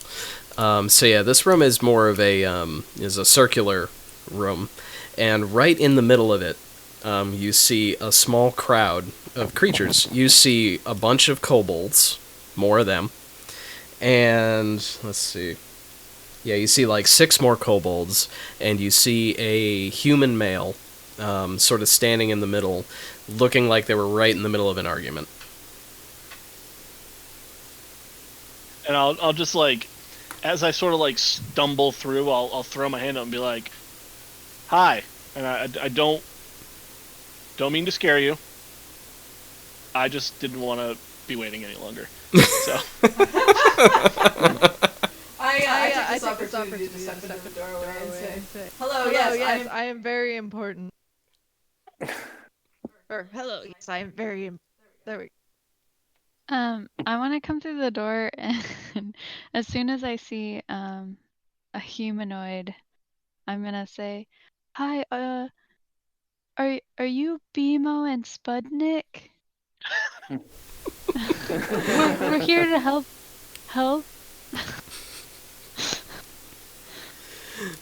The man standing there will be like, "Yeah, I'm Spurnik. Who are you, and what help? What are you doing here? How'd you get by the zombies? The zombies are, like, look behind you guys and like, how'd you guys get past the zombies? They're still there." I'm important." Yeah, we told him that we knew you. Very important. Yes, very, very important. What are you doing here? Stop! And I point at him. I'm gonna repeat. I'm just be like, "Well, we're here to help, I guess." We stop. You stop. You stop. Stop. Stop. Stop. Stop. Stop. Stop. All right, so we got 2 helps, 2 stops, and And then I'm I'm very important. That's the order. Okay. Well, as you're looking, confused him. as you're looking at this guy, you see he's young. He's like 18, 19. But he definitely has that. He's got some robes on. Looks more learned than physically accomplished. Smart road boy. And he is like sweating bullets. You look at him, and this man's terrified. It looked like things weren't going great for him before, and then you guys showed up, and now he's just utterly terrified. So Well, this maybe I is was first for him. I thought that a group of big, giant, brutish people would be good. So he'll look at you guys and be like, "Stop what? Stop me? Are you here to stop me?" Stop Stop being a bean. Are you acolyte? No. Yes. Woodwell. Go ahead and give me Woodwow's or anybody can go ahead and give me an insight. That seems pretty. Oh, that's totally my specialty. That's fine. 8. Oh, I got a 7. 3. Seems legit. 11. Oh, I guess these aren't the guys. This isn't Other the guys, good other room guys. for you guys. This is not the cultist we're looking for. We just like burst Come along, from like the come along. Kool-Aid man, and we're like, oh, We sorry. just back out and close the doors. See, I told you this was the wrong tempo. The door doesn't even shut anymore because it's broken, and we're trying to like. We're all wicked fat. It's really only the lower half of the door.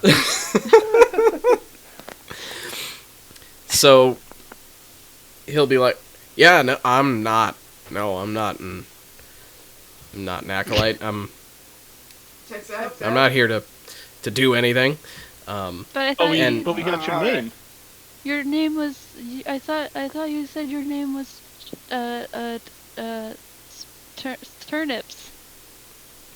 Just Isn't that your merging name? the two together. I love it. I love it. At this, the kobolds, all 6 of them, will just start like chittering at Spurnick. Again, Uwu is the only one who can make anything out, but they're all like chittering and like spitting at him, and Uwu, you definitely get that they're insulting him. They're like, Where's your backbone? Stand up to these guys. You brought us out here. Stand up to these guys. Like, this is... What are you doing? What are you doing? Come on. What are you doing?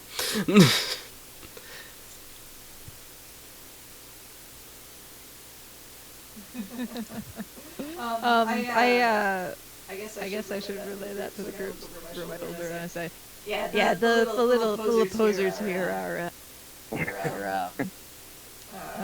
trying to intimidate him. Well, that's not very nice. I can help. Oh, now you want to help?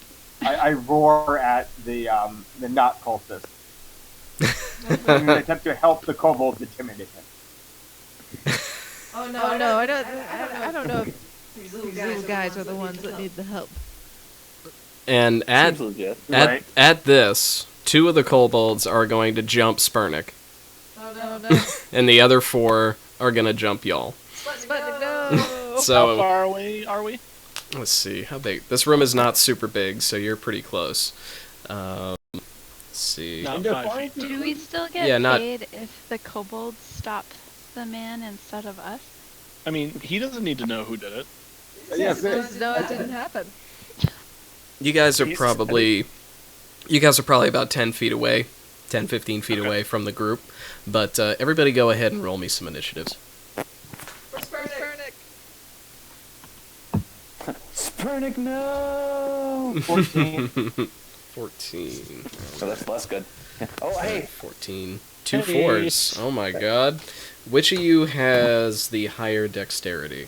Random and Woodwoes. Hanging out. I have a dexterity of 13. I have dexterity of 10. Okay, cool. Alright, and 14. What'd you get, Cordelia? A 1. A 1. Alright, back here. And, Uwu, what'd you get? 11. 11, okay. And We're super fast. the kobolds... Wow, kobolds don't do super great, but better than most of you. And Spurnick, get him in this mix. Spurnick's actually the first to go, somehow. But yeah, now he'll be surprised and he'll get whacked on by a couple of kobolds on their turn. So he'll go. I thought you were going to have that happen on his turn. I'm like, wow, rude.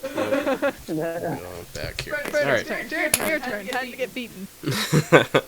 So, Auric, it is your turn first. I would like to go into a rage, please. Love it. And then I am going to swing my my warhammer at whichever kobold is still flying through the air. Let me rephrase. Are any kobolds flying through the air within my reach?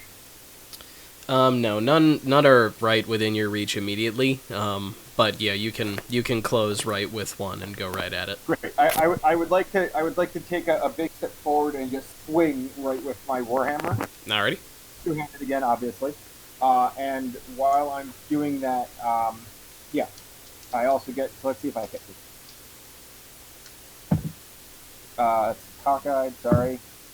That is a 17 to hit. That'll hit. Great. So that I also get a +6 because I'm because I have Divine Fury. So that's a. All right. So we're gonna do 6, 7. That would be 11 damage. Okay. So similar to the first time, that is a dead kobold. Sweet. And And that's my turn. all right, Uwu. I'm gonna walk up to Sputnik. 13 damage. Can I try to knock him So over? dead. Spurnik? Yeah. Yeah, go ahead and give me a just give me a strength check to knock him over. Yes. Actually, So before I do that, right? There's a thing I need to do here because I am a barbarian. I will rate, Mhm. and Okay. then I'm gonna go and try to knock him over. I'm gonna Do hit advantage on this because I'm raging. One of This those is a nat 20. Uh-oh. I would like to knock him over and stand on him so he doesn't like move around and do anything stupid. And Stay down, youngin. Okay. Yeah, I'll say you succeed at that. So you just like pin him down and you're just sort of standing guard over him. Yes. Okay. Cool. But it uses up my actions and my rage doesn't. Oh well. No, that's fine. Like you're That's still important. raged up. You lose your rage if you don't. Let's see. If you don't Yeah. attack or be attacked haven't by the end of your technically next attacked. turn. But But- Maybe I will be attacked. There is plenty of capacity for great things to happen. Okay, alright. I will stand there and be important and try to guard this young fool against all of these poser dragon water. Okay.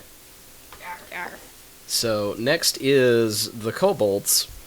And let's see. Alright, so the two that were going to jump Spurnik are definitely going to attack you now. Ooh, well, they'll go first. And so let's see. The 11's not going to hit you, right? Oh. Okay, 21 for the second. Okay. And they going to hit you for not much, because they're kobolds with knives. 6. He'll hit you for 6 damage. Alright. And then the other 4 are going to...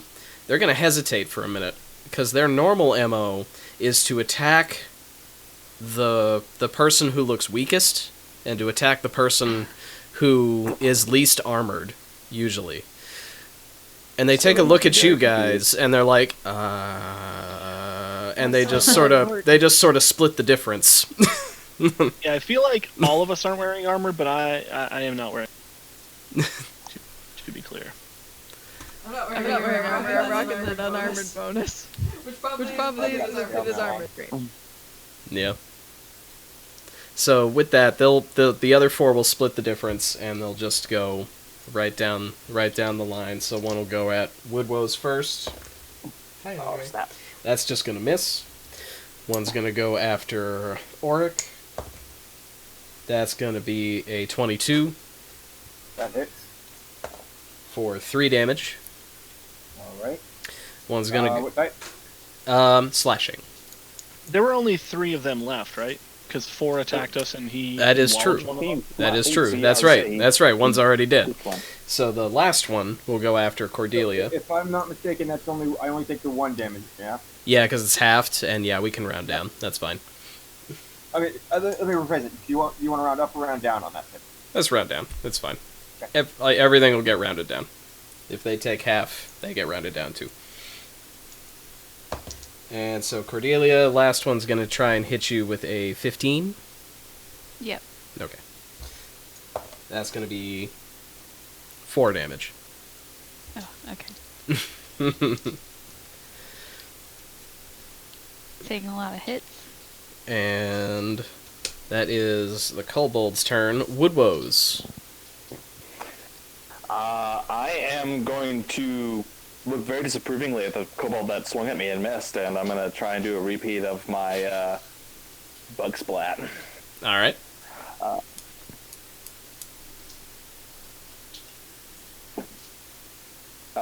That should definitely hit since that's a natural 19. So that's 24. Oh yeah. Yeah, you make a good, like, that perfect high five. You know, when it's just that good solid Yeah, solid good connection, solid contact. the full hand. Yeah. You get that with whatever part of that kobold's body you were aiming for.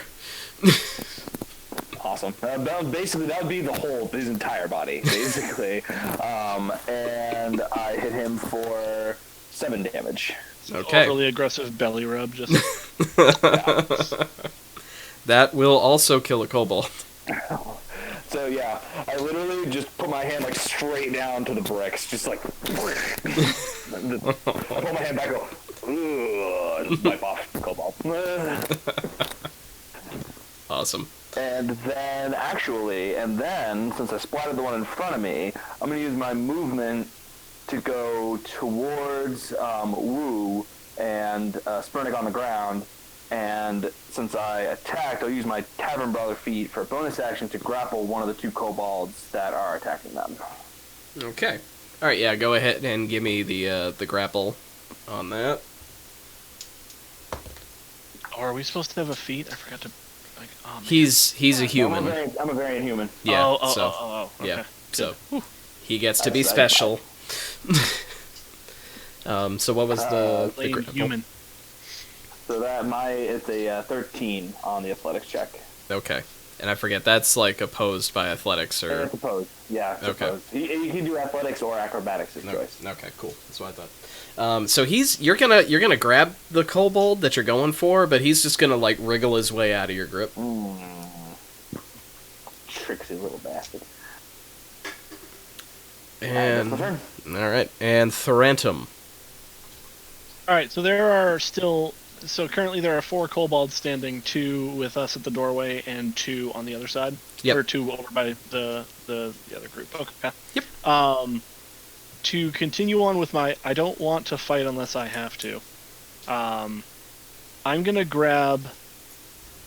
use my trunk to take the kobold that's in front of Cordelia.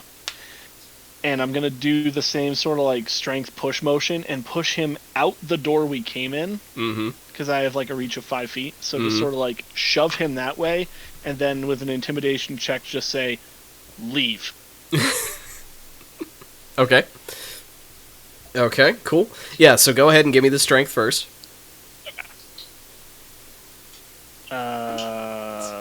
18. 18? Okay. Oh, yeah. Yeah. So, yeah, you shove him right out the door. And go ahead and give me the intimidation. That's an 11. 11. Okay. So that, let's see. Nope. He's gonna be frightened by you, obviously.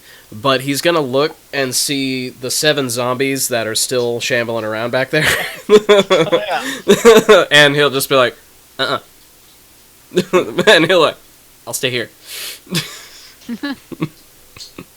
Okay.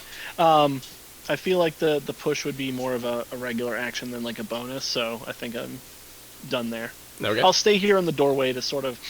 I'm now looking out the doorway at him and the zombies, so I'm sort of keeping an eye on that situation, because I figure that the 4 other brutes can handle 3 more small kobolds. I don't know, man.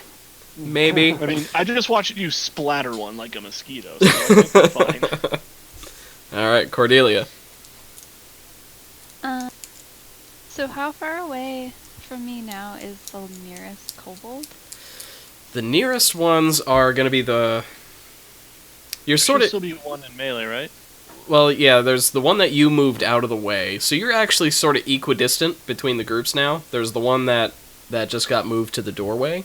And then there are the 2 up by Spurnick and Woodwoes and Uwu.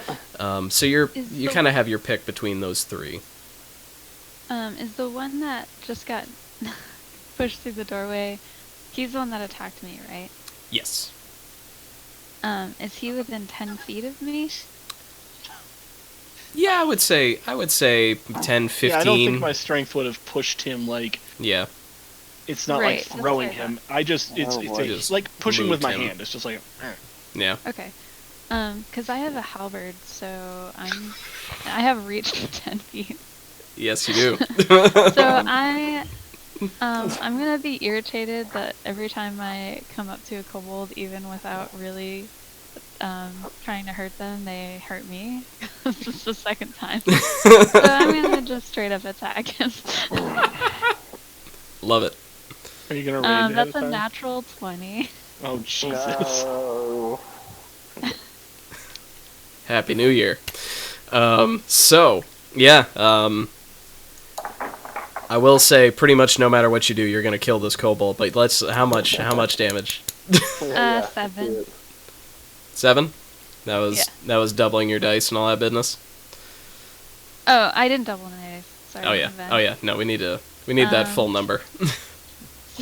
So 16. 16. Jesus. There you go. So yeah, with your, I mean, it's a halberd, so you can either spear or chop, your choice. I was thinking spear because I figured you'd probably a little farther away for like a good swing. Okay, so yeah, you just skewer this, you just skewer the kobold. And as soon as you connect, I go, I told you.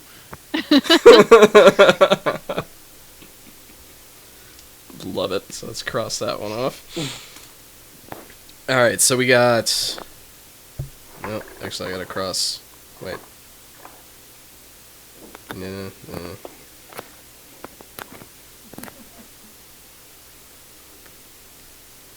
Trying to make sure my math's right. There should be 3 left now, right? No. Yeah, there should. I Yeah, thought 3. there was still Okay. one in the other region Yeah. and the 2 Yeah. side. Okay. So yeah, so they're. Alright, so we're down to 3 kobolds. You have thinned the herd, as it were. Thin. And so now it is Spurnick's turn. He's lying on his back Standing on him. under a dragonborn with a man bear next to him and 2 kobolds just kind of flipping out at him. So he is gonna, as he's down there, he's just gonna scream and freak out. And he's just gonna cast Burning Hands just right up around. So, Woodwoe's... Right in the dragon taint. That's not good.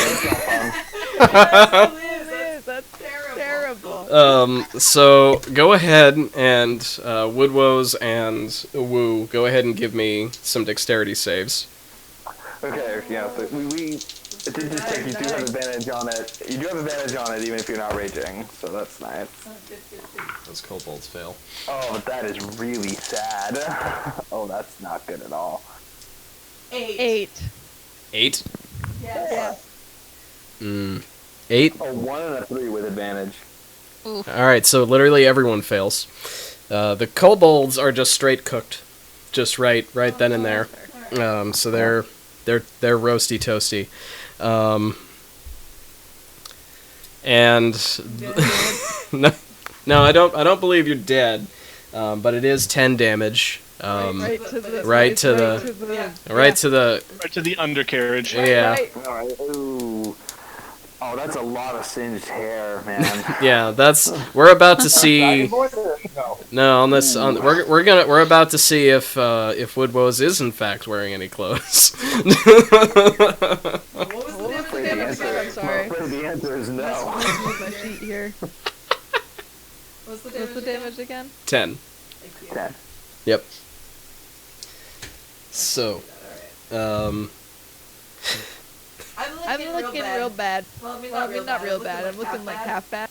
half bad. Half bad. Looking singed. Some On people a- People say like not half bad. I would say half. If you said how are you doing, woo, I would say half bad. So on a scale of like 1 to 20, you're like a 10. On a scale of 1 to 36, or a scale of 1 to 13. It's pretty half bad, yeah. That's pretty half bad. All right. So that'll be Spurnick's action. Auric, you are up. All right. Well, Spurnick is trained. Yes, he very much is. And the only 2 Shit. kobold are by the door. Well, no, there's the one that attacked you is still there. He hasn't been Okay. pasted yet, but yeah, it's just at this point the only Well, then enemies I'm gonna left are paste him it. and yeah, do it. I'm going to paste the one that attacked me, obviously. Love it. As always, my ever-present Warhammer / Stephen sporting equipment for an attack, which 9 to hit. 9 won't hit. That's my main action, and then as my bonus.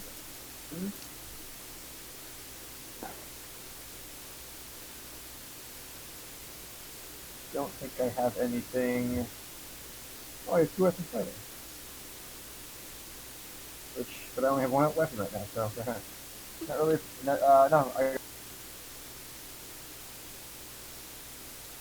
No, Okay. that's it. That's my turn. Okay. All right. Woo. Feeling real hot right now. Hot, Slightly hot in toasted. here. Yeah. Very toasty. Yeah. Places where that's not appropriate. Yeah. At any time, like it's too much. Me being very important and upset. So the kobolds are toast, and I've got a little wiggly human standing on. Yep. Really important. I need him to. So the 2 kobolds that are there are dead. Are there any kobolds left? Just the one in front of Oric. Okay. All right. Well, I will. I'm gonna keep 1 foot on this guy's chest, and I'm gonna go in for. Go in for the. I'm going in for the slap. I'm gonna try to just like make him unconscious with one slap of my talon hand. Okay. Well, you do definitely have advantage striking a prone target you're standing on. I love it. Okay. Let's see. That's an unarmed strike. That's a. Oh, it does flat damage? Yeah, unarmed strikes do flat damage unless you're special. I am special though. I'm important. Okay. Anyway. Sure. We're gonna. That's that. Nat 20. Oh, But you. But there are no dice rolled here, so that sucked. But But I got a 20 for damage on his face. Wait, what? Like you was the nat 20 to hit? Yeah. Okay. And you're just going to slap him? I'll slap him. Okay. Reel back. Okay. So with that, More of a Sort of a statement statement than than anything. anything. so yeah, so Very how much is that flat damage for you? 4. 4. Okay. You do 4 damage to Spurnick's face. I was gonna say, are you like a gentle giant too that doesn't know your own strength and just like popped his head off? I I probably would be if I got to roll for damage on this thing. Okay. Yeah, that's true. So he is, because of the crit, I'll say he's definitely, on top of being restrained and prone, he is now also stunned. Good. That something survived his burning hands and then slapped him across the face. And Lesson. I'm important. and with that, it's going to be the one remaining kobold's turn. And seeing this situation at this point, he is going to try and book it out of the room, which means he's going to provoke from 3 of you. I'm sure he'll be fine. So Oric definitely gets the first swing. That's what that got for him. 15 to hit. That will hit. Swing. And do I get my called the divine fury on this? Because it's not an attack action, so I don't. So Divine. no, Oh, it's that's right. it's the Yeah. first creature I hit on this turn, so I do actually. Yeah. It's just a hit. So So that's 8, 9, 10 damage. yep, you kill him twice over. All right. When I see him start to run, I'm like, yes, and then he falls over dead. I'm like, So he doesn't so much fall over dead as he just kind of pancakes. flats into a wall. Yeah. I still sigh, and it's like, come on, man. Okay, so Woodwoes, you are up next. The only threatening creature left in the room is all but incapacitated. What do you do? So he's currently stunned, right? Yes. Yep. So I'll say Woodrose is still standing there, looking rather surprised with several small bits of burning hair all over his body. He looks down, and I'm just gonna go ahead and just kind of kneel down and pin Spurnick's arms down on either side of him so he can't cast any more spells, and get right down in his face so that when he starts to come back, the first thing that he's gonna see is my upside down, beautiful smiling face. But yeah, I'm gonna try and hold his hands down so that he can't cast any more spells at us. Okay. All right. So with that, I'll say you guys are out of initiative. I was gonna say, I'm gonna keep watching the door and make sure that none of these zombies decide that we are worth engaging upon.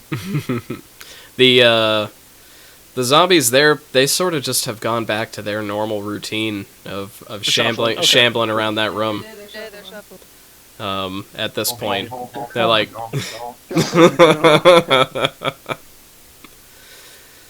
I miss you, LMFAO. I miss you. So yeah, it'll take a minute or so, but Spurnick will eventually come to. He'll sort of come out of his daze, but still be thoroughly pinned. And yeah, obviously, first thing he sees is Woodwoes. And he'll just be like,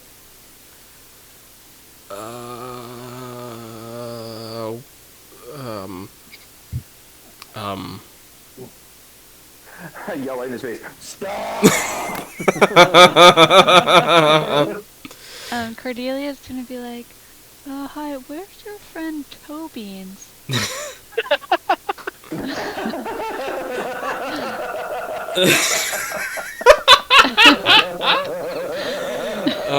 Been building that one up for a few minutes, Mel.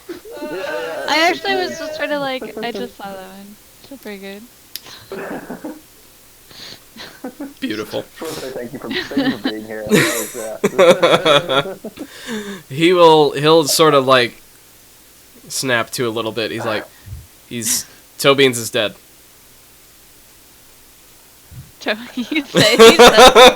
He says Tobeans. He doesn't. Very clearly and just dead. He's dead. Tobeans is dead. Can I roll insight Yep, absolutely. on that? While she's doing that, I also want to. I will transfer from one of his hands to under my knee to keep it pinned down, and I'm gonna search him to see if he has the thingy on him. Okay. I got a 12. A 12. Let's see. Well, he is not lying. Yep. He's from what you're picking up. He's like, Tobeans is dead. And as you frisk him, you see he's got some stuff on him. But the main things that he's got like a gem that looks pretty shiny. He's got a scimitar, a shiny silvery scimitar. Got a little journal and a weird part of a key. Part of a key. Yeah, it looks like, as you pick it up and you hold it up, and Spurnick's staring right at it once you uncover it. It looks like it's most of a key. Looks like it'd be a pretty big key, but it's got a green piece and a black piece that are sort of locked together. But it doesn't look like a whole key. It definitely looks like there's still some bits that would go with it. So it was a gem, a journal, the key, and what was the other thing he had? Oh, his scimitar. Yep. So you guys probably noticed that when Woodward pulls out his scimitar, he looks at it like he doesn't even know what it is. He tosses it aside. I kind of kneel down and get kind of real up in his face. I'm like, I heard you like dragons. Yes, I do. My favorite. I like dragons a lot. They're. I'm in a cult, okay? I don't know if you picked up on that, but I'm in a cult. I've also lost the accent I had earlier. Don't worry about it. And he'll. This is a fake accent. Be like, This guy's world's just falling apart. be like, I came here to get the key, to get the thing. If I fail, I'm dead. Can I ask him how Tobeans died? Getting Canon now. Toe It is. Beans. I don't remember the other name. I mean, I have it written down, but in character, I don't remember the name, so I'm just like, everybody's saying Toby. Love. Yep. I think we were calling it It was like yeah. Toby, right? Or yeah, it was Toby, right? I think. Toby's required. Yeah. It was. What was it actually? I've forgotten at this Tabeem. point. Tabeem. Yeah, Tabeem. Toe Beans is very close. So yeah, no, he'll be like getting like he died getting the green piece, or no, the black piece. He died getting the black piece. Getting the black what? He'll like he's still pinned, so he'll kind of like point with one restrained hand at the key. Okay. How many more pieces? 3. It's 3 more. Where? And like still restrained, he'll just kind of like there. Now that you're in the room and things have calmed down, there are 5 doors going off this room. They're not locked or anything; they're just open doors. And he'll. So there's 5 more doors, or the one door with what we came through plus okay. 4? Okay, so sorry, 6. 6 total. Okay. Yep. And off of that, and so he'll sort of point in a couple different directions at some of the other doors. But he's like, we got 2. We got the blue, or no, sorry, I'm getting my colors mixed up. We got the black and the green. And black. Yeah. We got the black and the green, and so there's the other 3 are left. And as you look at the doors, you do see that they're all the same. There's all like carved in like a draconic motif, but they do have inlays in them that are particular colors. You see that one is inlaid with red stone, white stone, black, green, and blue. Are any of them obviously open other that they've already dealt with? There's black and green, probably. Yeah, Other than the other 3 you don't see that there are. You see that let's see, is it the white one? Yeah. You see that the white door has had a torch lit somewhere in there. The other doors, the other 2, the red and blue, are dark. And then the black and green have also had torches lit. Okay. So, what happens when you get all 5 pieces of the key? And it'll point at a tapestry over on a wall, and that wall, and he'll just sort of point at that. He's like, there's a door back there too. There's a door behind the tapestry? Yep. And what's behind the door? Can Can I do an intimidation check real quick and be like, listen here, buddy, I don't want to play 20 questions. Yes, absolutely. Never mind. It's a 2. It's a 2. Unfortunately, he does want to play 20 questions. Turns out I really do. So he'll look and he'll be like, I don't know. There's the scale. The scale I'm here for is back there. You're here for like a dragon scale? Yeah. This place is the. And they sent you with one other guy? Oh, and the kobolds. Oh, they're your kobold. Yeah, ish. I look at them and I go, very bad cultist.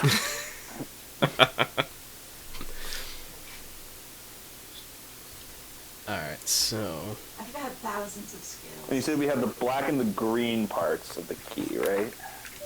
Yes.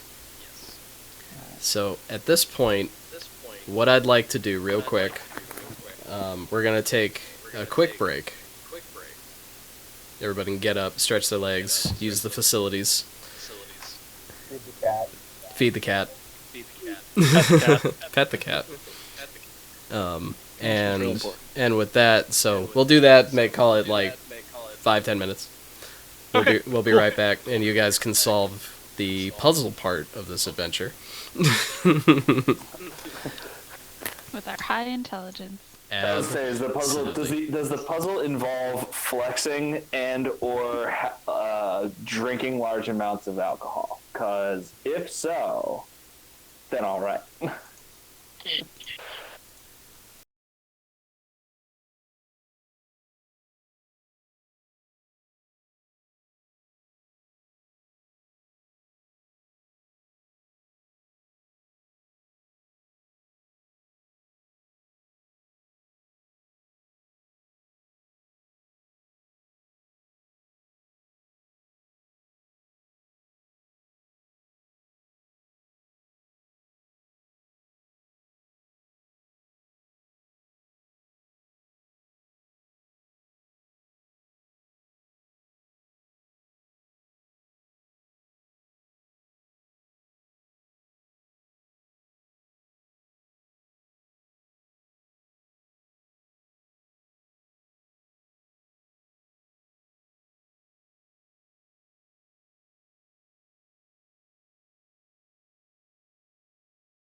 microphones back on so they can hear us, and then turn that so they can see us. All right, welcome back.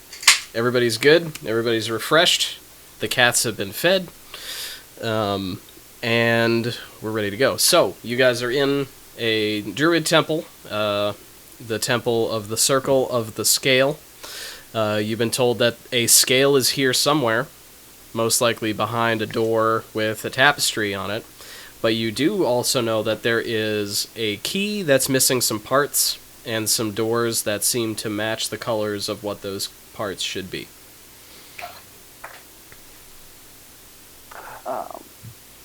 Also, Awu's looking pretty messed up, yeah? Awu's taken the most damage of everyone in the party so far. Direct fireball, right? Yep. Not fireball. Oh, I know. I was there. It does, yeah. It changes So, the dragon. to that point, is there a healer in this party at all? That is a funny question to ask to And a party of barbarians? Yeah. Anybody? No. I mean, that's weird. I have an acolyte background. I could say a little prayer. I hope that the skin grows back.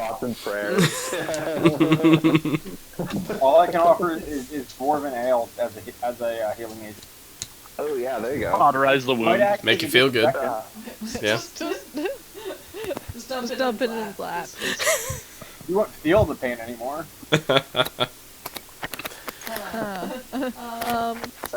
I suppose what I'm trying to ask is, does Awu want to take a short rest while we maybe check out this room and decide what comes next, or do we want to just keep on trucking? Woo does enjoy a good rest. Okay. Well, what are we doing with this guy? Yeah, what are you doing with this guy? He's still pinned. Smurfwick. Sputnik here is still, yes. He was searched, and that's where you found the key. You found a silver. No, it's cool. Good reminder. A silver scimitar, a shiny gem, and a little journal. Yeah. Speaking of, that's exactly what my question. My common's not great, in case it wasn't apparent, but yeah, I'm gonna crack open that journal. Is there anything interesting in there? Okay. I'll show it, and I'll share it with Oric, who, as an orc, is clearly my most trusted and valued ally in this party. I'll give you another shot of dwarven ale. Nice. I take it. Nice. So the journal looks like he's been keeping it for a while. It's a lot of random notes. Definitely stuff that was copied out of stuff at the library for sure. A lot of little details about where this place is. Little like about the key? Yeah, little like he does have like some drawings of the key pieces from books and other things that he copied down. And he does specifically say that the key does have 5 parts: white, blue, red, green, and black. And that all of the key pieces should be in this temple somewhere. And then that key can be used to unlock a door to get to wherever the scale is. And remind me, did the sage want us to recover anything else, or just stop them from using the knowledge they stole to, summon Tiamat stuff? He said that the main thing was stopping, but he did allude to if there was any kind of recovery to be had, that would be cool. Okay. But the main thing was stopping. I'll take everything that we got, and I'll put it in my pot. Okay. I stopped you from putting the key in the pot. It's probably good. It's probably a good call. I'll allow it. Alright, so I'm trying to think of what we can do with this guy while we go adventuring, or do we want to just drag him along with us? Seems risky. We should probably just tie him up or something. Is there anything in here to tie him I to? raise my hammer above my head without saying it. Can we roll him up in a bedroll? I motion to stop you. I go, sometimes alive. More ale.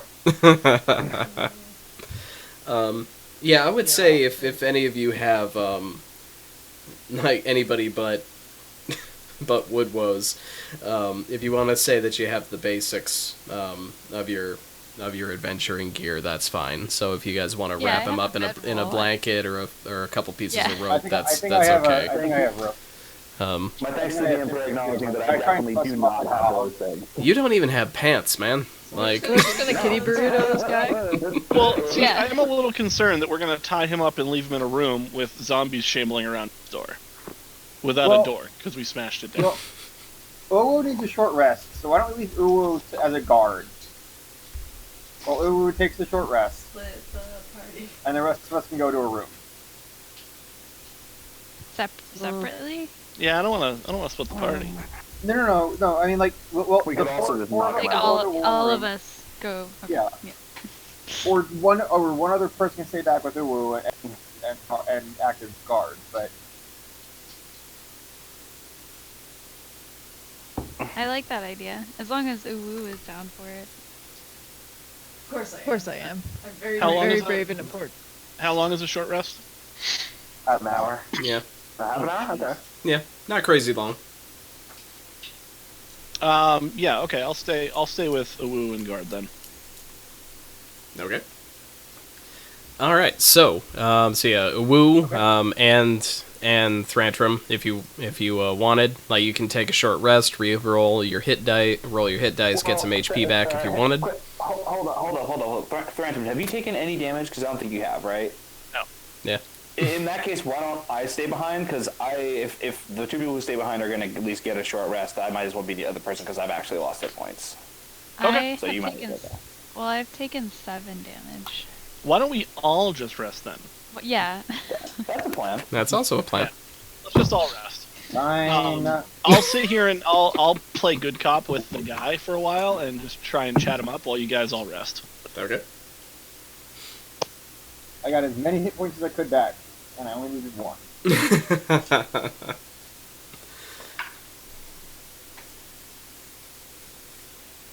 So can I play good cop and try and get some insight as to why? Like, come on, man, why'd you join this cult in the first place? What happened? Okay. Tell me who hurt you. Nice. So as he is doing that and kind of questioning him, Woodrose is gonna slowly try to start feeding him ale. Like, which one? Just as like at first, like, well, just no more, not like force feeding him, just offering him little bits. The ultimate idea being over the course of this hour, if we can get him a little tipsy, he may be. Oh, I thought you were talking about me, and I was like, no, I'm gonna keep. No. rejecting- No, Sputnik. Oh, okay, yeah. Okay. All right. So, yeah, we'll do this in a couple of different things. As far as the talking him up, go ahead and give me a persuasion or an investigation, whichever you prefer. And Chris, go ahead and give me either a persuasion or a sleight of hand to gently feed him some ale. I got an 11 on my persuasion. Okay. I only got a 7 sleight of hand. Okay. So you're trying to pass it off as like water or even just straight ale, just be like, and he's just not really taking it. He's kind of like just not really into it. As far as the persuasion, People, man. like he's pretty open with you guys at this point because he's just it's obvious that he's terrified for his life. If not from you guys, from someone else. Failure definitely doesn't seem to be an option for him, but he knows that he's boned. See, this is why I never work for those kinds of people. And so he'll basically just tell you that, yeah, he is a member of the Cult of the Dragon, who generally bad people. And he'll tell you that he's here for the scale, and he already told you where the scale is. And he'll tell you that they that there are 2 rooms. They haven't checked out the blue or red rooms yet. They just started to check the white room. So they just opened the door to white, and that's where things got bad. Yeah. How did Kofor die? He died. Oh, He died in the black room.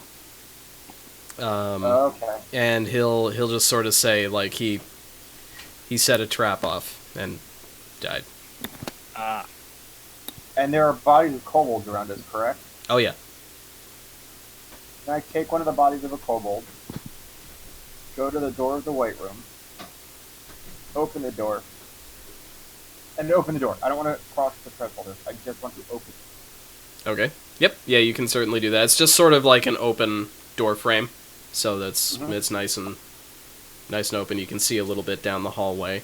There is like a white mist that seems to be collecting on the floor a little bit down the hallway and sort of obscures the room if you're looking in. I throw the kobold's body in. Okay.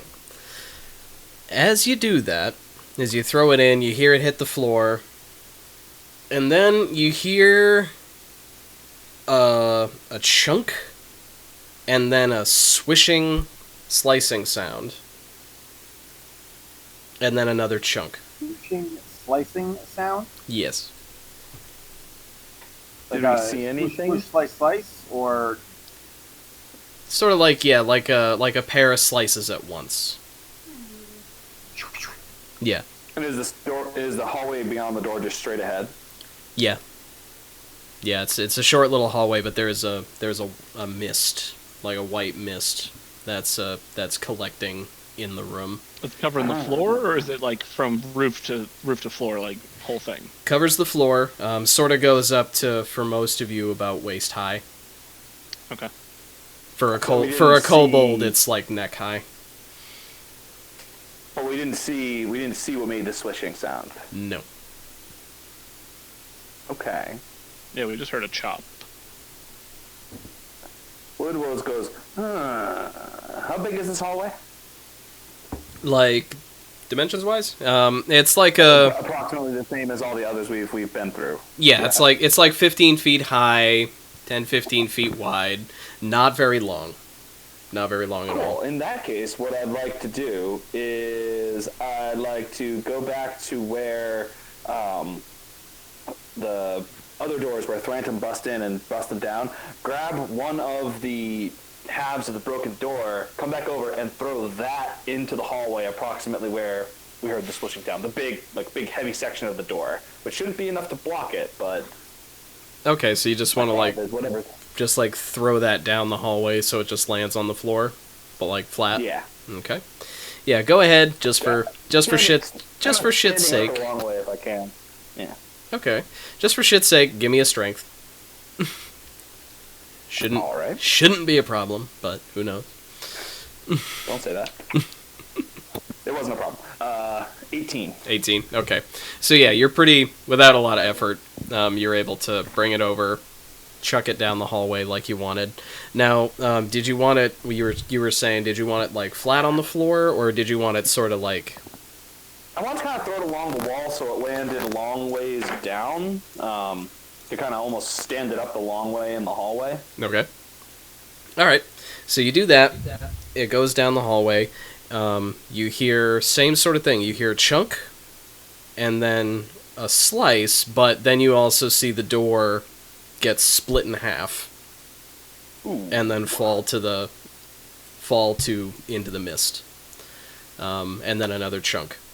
And naturally, as the door falls, it does disturb the mist a bit, and you do see the body of the kobold that Auric threw down in there, just sort of body on the floor, nothing weird other than the fact that it's dead.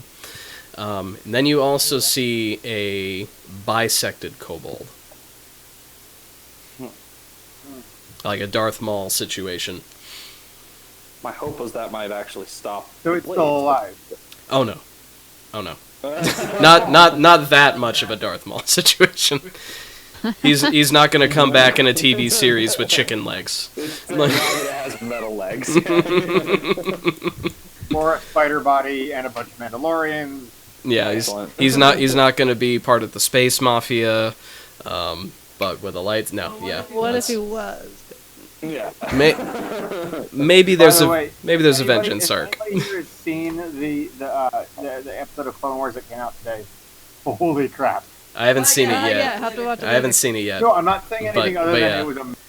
I love the last episode, so I'm excited. This one's better.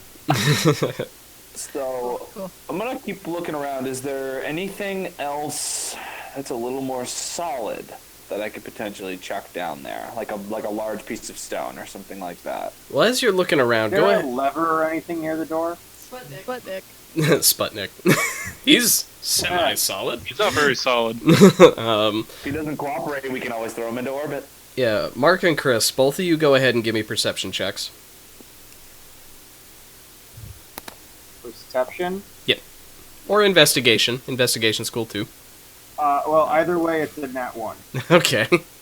That's 7 total. 7. Okay. So you don't see a lever or anything. You don't see anything like there's like stonework and stuff around, but there isn't like any loose stone. This place isn't crumbling. So you don't really see anything you could lob down there. But obviously at this point you do see that there's one hell of a trap in there. I'm gonna go to the other room. Yeah, I was gonna pipe up and be like, let's check a different room. Maybe push this down the road, and this will be a problem for a future us. Okay. Just kick that can down the road. I don't know. Okay. So the other two rooms that you haven't checked yet that still have key pieces are the red room and the blue room. Yep. I'm gonna sort of head over towards the blue room just to take I have a a look. thing for this. You have an actual chance cube. Of course you do. Yep, I make them. I'm going towards the blue room. Okay. Are two Yeah, people so- going to the blue? I'm heading to the I blue think area. that's Yeah. what I'll go Rancher blue. said, so yeah, I'll go towards the blue room with them. Okay. Let's all do that. Okay. So this room doesn't have any mist or anything like that. This room you can actually, for the most part, see the whole thing.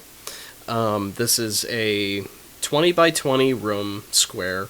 It's got a floor made of a single piece of, looks like copper, like beaten copper. And there's like shiny blue and yellow tiles on the walls, and then there's this diamond-shaped altar of polished blue stone on a little razor dais, whatever, however, deuce, however you pronounce that, I'm sitting gonna over sorta there.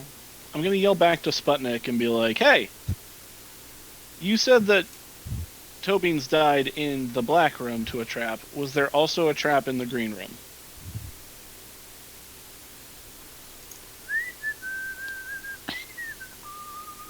AKA, are all the rooms trapped? Let me just double check. Can I roll like a Yes. check to see what I know about kobolds and see if I know kobolds well enough to be like, yeah, this place is trapped? Yeah, go ahead and just give me a. Yeah, just give me any Insight kobolds. insight kobold. Yeah, go ahead and give me an insight check on that. That is a nat 20. Okay, yes. Happy New Year. Between what you know of kobolds in general and the fact that you've seen at least one dead kobold that you guys didn't kill, yeah, this place is trapped as hell. I report. The Trapped as hell. Spurnick will sort of pipe up when you ask, like, yeah, the green one was trapped too. Well, not trapped per se, but really dangerous. It's just as I suspected. But we got that piece. We got that piece. You have that piece. What was the trap that? Yeah, what was wrong with the green room and what was wrong with the black room? And maybe we can figure out what the pattern is. Okay. Well, as far as the black room goes, that one, just for time's sake, if you peek in the black room, you'll see that there was like an altar of black stone, and you see a melted man's body. I have an idea. No. Yeah, I looks have an like it was idea. burned by. Looks like it was melted by a bunch of acid. Can I have an idea that my character definitely would know. Okay. I'm not going to say anything. So, but one final thing for the Blue Shrine, and this is important. You do see the key on top of this altar, and you do see little bolts, little zaps of electricity going from a couple of copper studs in the wall to the key. Okay. Guys, And this is about 15 feet in again? Yep. we're fighting a cult of Baphomet. Chromatic dragons have tight. That's all I can say. Yeah. No, that's all true. Yeah. That's all We true. sure do. Does the... I'm going to take a quick glance. The blue room, we said there was a similar dais and there's studs in the walls. There seem to be a little bit electricity, right? Yep. I'm going to look around. Does the electricity seem to extend to the floor at all? The floor is copper, so... Yeah, the floor is copper. The floor is copper. Yeah. Okay. So, That's trouble. yeah. Does anybody else have a wooden The shield? floor is lava. And I can strap 2 wooden shields to my feet and just sort of clump my way in. And as you're starting to move forward, I hand you my shovel to knock it off with. Because Because I am very important. Because I am very important. I am resistant to lightning. I'm just I'm just that good. Oh, are you a blue dragonborn? Uh, Or whatever the bronze. bronze? Yeah, bronze. Yep, bronze, the metallic component. I'd be willing to give you my wooden shield as an insulator to step your way in, As would I. but you have a wooden shield as well? Yeah. I was raised by dwarves. Of course I have a shield.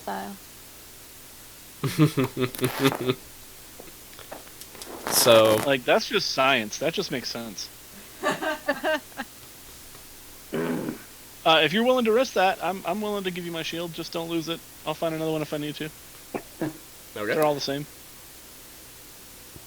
In any other session, I'd recommend someone trying to disarm it, but let's be honest with ourselves here. This is clearly the best plan. Our version of Fantastic plan. disarming it would be hitting it very hard. Yeah, oh yeah. That's why I was going to give her the shovel, so you can either knock the key off or hit it very hard with a shovel. Yeah. No.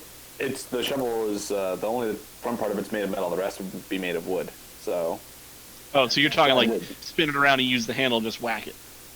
Yeah, just knock it off, and then if she can do it from a distance, the trap might discharge, and maybe she'll be okay. So what am I What am I up against again? We got a room. There's copper floor. There is electricity happening.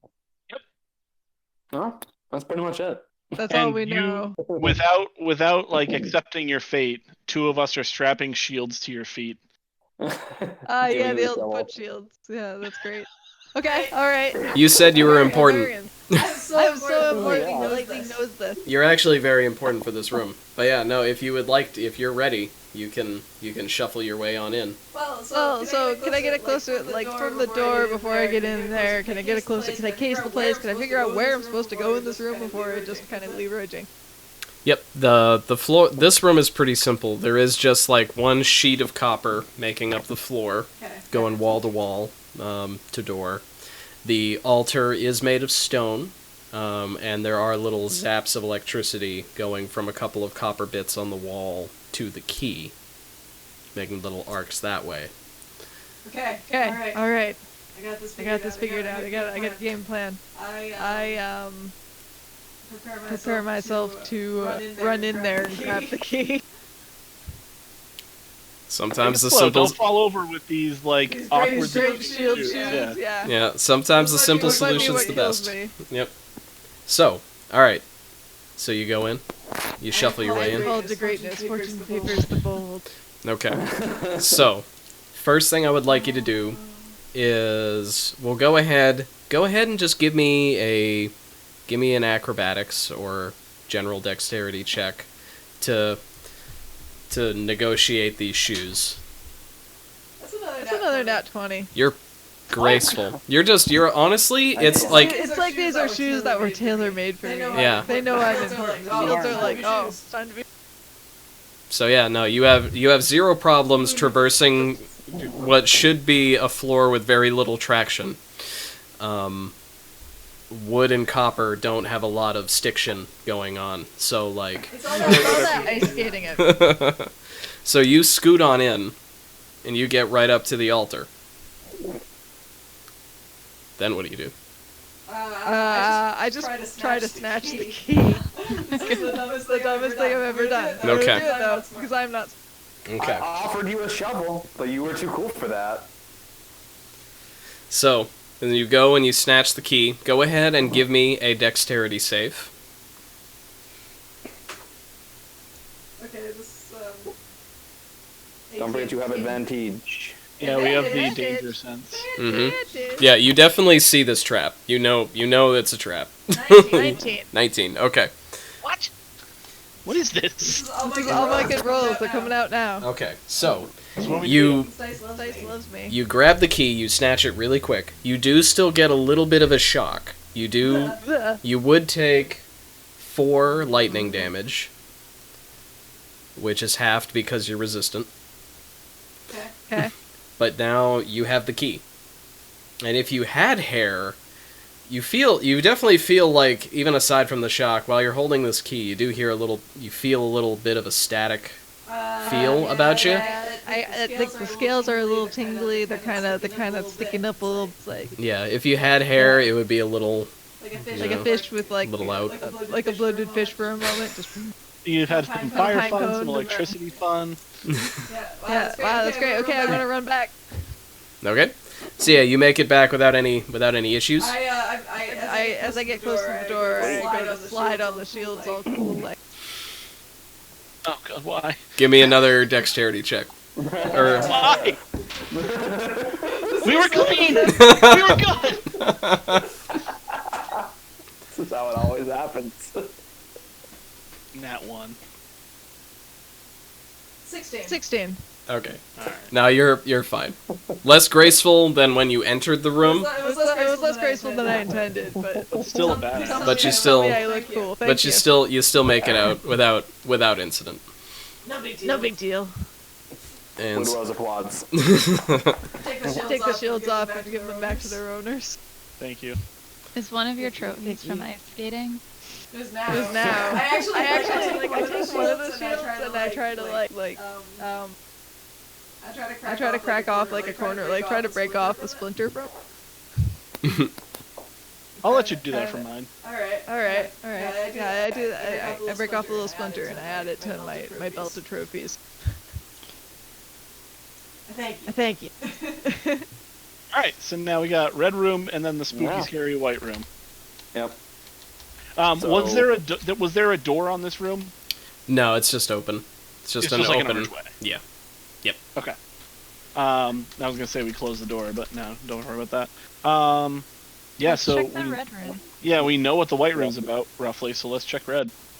Red Red rum. Okay. I have fire resistance. Hey, guess who's up? Yep. Well, Well, that's how we decided whose turn it is last time. Mm-hmm. My deck. Have some wooden shoes. Yeah, same plan as last time, guys. What could possibly go wrong? If it worked once, it'll work again. Yeah. 100% They would success never rate so far. expect us to use the same trap twice. So as you go into this room, it's similar sort of thing. It's another square room with an altar made out of red stone, sort of, more or less in the center, the far center, if you will.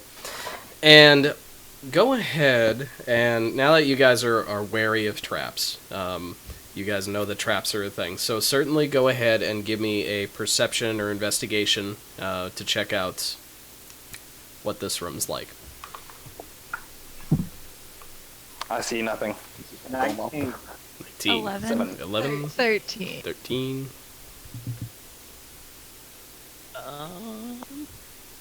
11. Okay. So with the 19, Auric, you see The two big things that catch your eye is right on the other side in the wall of the chamber. There's a red dragon fresco sort of situation with a very noticeable hole that is pointing right at the altar. You do also notice there is a hair-thin wire going across the chamber, going across the chamber. You actually see a couple of those. They're like two at different heights. One's sort of leg height, one's sort of head height.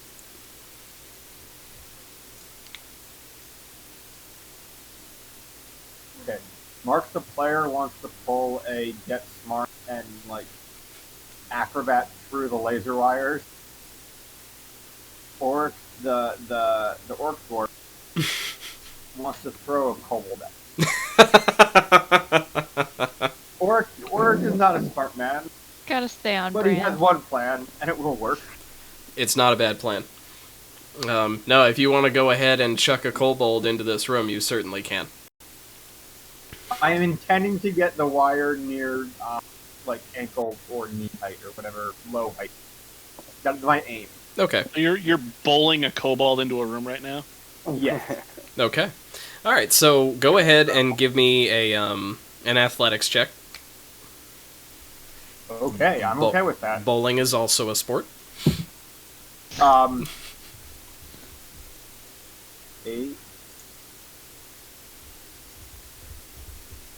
8. 8. Okay. I was hoping for like a teen on the other side of that. So was I.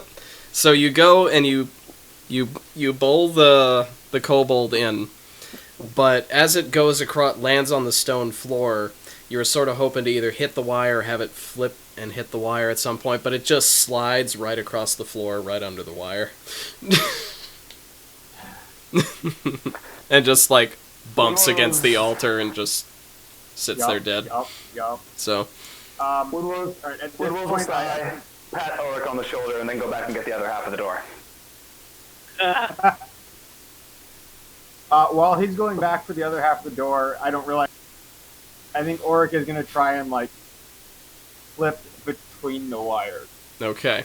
So for that, go ahead and give me an acrobatics, you large man.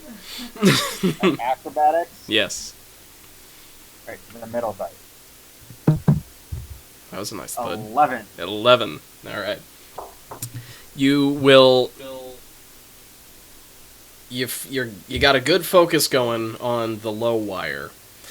You do clip the top wire as you're going through. So go ahead and give me a dexterity save, which again, you know there's a trap, so you can take that at advantage.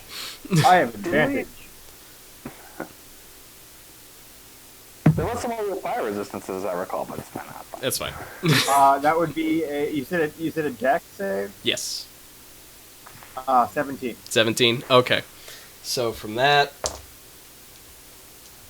take 6 damage, 6 fire damage as this just blowtorch just blasts across the room like Home Alone style. But unlike Joe Pesci, you do duck low enough that it doesn't completely torch your head.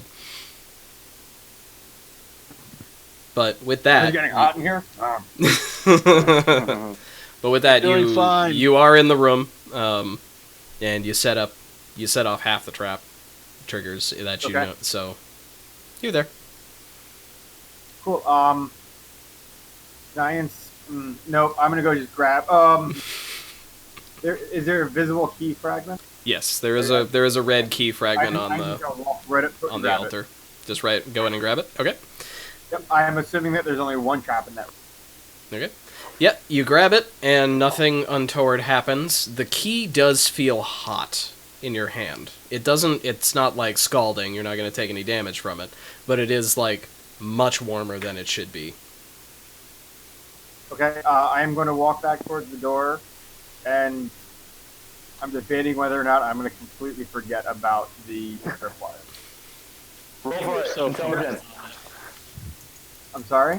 Yeah, give me a quick history check. Okay. I'll take that. Because it would be, I mean, it would just be funnier for me to forget about it. That would be a 10. Okay, you're almost just gonna turn heel and just go right out, but like halfway through your rotation, you're like, wire. And you. See, I feel like I forget about the wire, but I just happen to just step right. Yeah. That's better. Yeah, I like that. That I like that better. You're like this close to setting it off again, Exactly. just right at your back. Like the rest of the part goes, "Put another one!" And I just happen to like. Yeah, we're all like, "Ugh." Exactly. Love it. No, that's so much better. So we Love put, that. I put that key fragment with the other 2 that we found, with the other 3 that we found. Like, So with my flaw of being like caught up in the moment and forgetting the big picture, I'm gonna be like, these traps suck. Auric, can I borrow your shield? sure. Okay. And I don't necessarily want the benefits of both shields, but I just want to hold a shield on both of my sides and just walk in the white room. Because like if things are coming in the sides, I just have both my shields. Because I don't even care anymore, because these traps have seemed weak. The only one that freaks me out is the guy who got melted, but I just presume he sucked.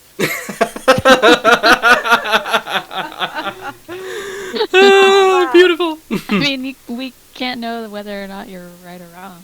So. Yeah, hard to say. All right, yeah, no, you can certainly do that. Go ahead. Go ahead. I'm still just stuck on that. I just presume he sucked. Go ahead and give me a dexterity save when you definitely set off the trap. Dexterity, huh? Yep. We didn't talk about that part. Yep. You do. Remember, you know the trap's coming. Yeah, you know the trap's coming, so you do have advantage. Alright, I think I'm good. I rolled a 5 and a 19, so I'll keep the 19. Okay. So with the 19, you go in, and you definitely step on some sort of pressure plate. You just feel the floor give a little bit. And down at about... How tall are you as I'm as a like Loxodon? 7 to 8 feet tall. Okay. So down around a little bit Like above ankles? Yeah, no, a little higher. Like a little bit above your knees. Okay. The shield Which would be way lower than where I'd be holding my shields, because I'd be holding them like hip height. So The yeah. vital organ. So let's see. So this is half. So you do get 2 slashes across your elephant knees, like on the sides. They're not like hamstringing you.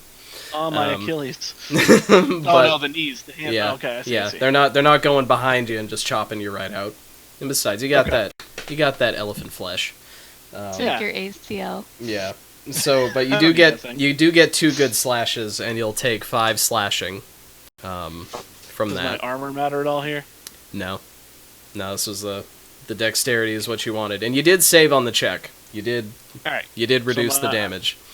I will take the 5. I'll gladly take that 5. Because I presume that guy sucked. And as you go in, you're in the room now, so you can sort of see through the mist a little better, and you do see a white stone, like a marble altar, with a white key fragment on it. Alright. Yeah, so I'll just walk up and pretty casually grab it. And anything happen there? Nope, nothing. No further traps go off. The 2 things that you notice are the fragment is cold, very, very cold. Again, not like to the point you'd take damage, but it's like you're holding like a fresh ice cube. Okay. And on my way... Oh, and the mist does dissipate. okay. On my way back out, can I see the pressure plate? Yes. Okay, I'll just step over it. I was gonna try and like remember where I stepped and sort of be like, just take a big long step over that, but Yep. But yeah, no, you can, with the mist dissipated, now that you got the key, you can totally see where it is. all right. I'll walk it out and add it to the other 5 or 4 pieces. Alright. So, This is Oh, I'll return Oryx shield. so with this part, what I'm going to need the party to do is I'm going to need a round of just straight intelligence checks. As you try and collectively puzzle this key together. We've been set up. Tricked. Actually, I got a 16. Okay, 16, 9 to 10? 11, 10. Okay, it's that 16. that 16 is what does it. It still takes you guys... Cordelia would be the one to figure it out. It takes you guys a good while, because, like, you're putting shit in backwards. At one point, you take all 5 pieces apart, even though 2 of the pieces were already together. And Maybe they were put together. Yeah, I mean, that's what you gotta do sometimes, right? Right, And- I mean, we saw a guy who was melted, so we assumed they didn't know what they were doing. Yeah. Yeah, so, This is canon. We established this. But with the 16, Cordelia does eventually get the puzzle, and is able to piece everything together into, and it is one now like multicolored, solid, draconic. I like to looking imagine key. that Woodwoes and Oric are just like, Absolutely. Yes. with my 11, when you get the last piece in place, I look at you and I go, I helped. So now, Cordelia, you I look have. back and go, I drank. So, Cordelia, you now have the key, all in one piece.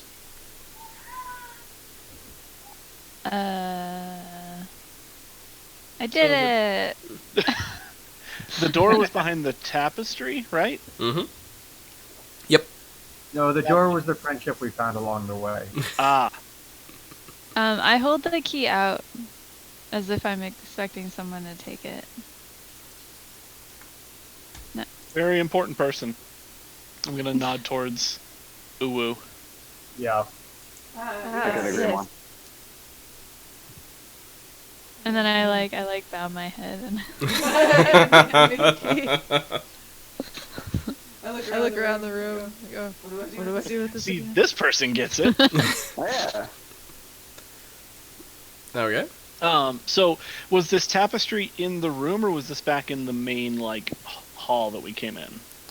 It is in the main hall you came in. Okay, so we got to go back out through the. So we definitely have a purpose now. Yes. oh, the zombies?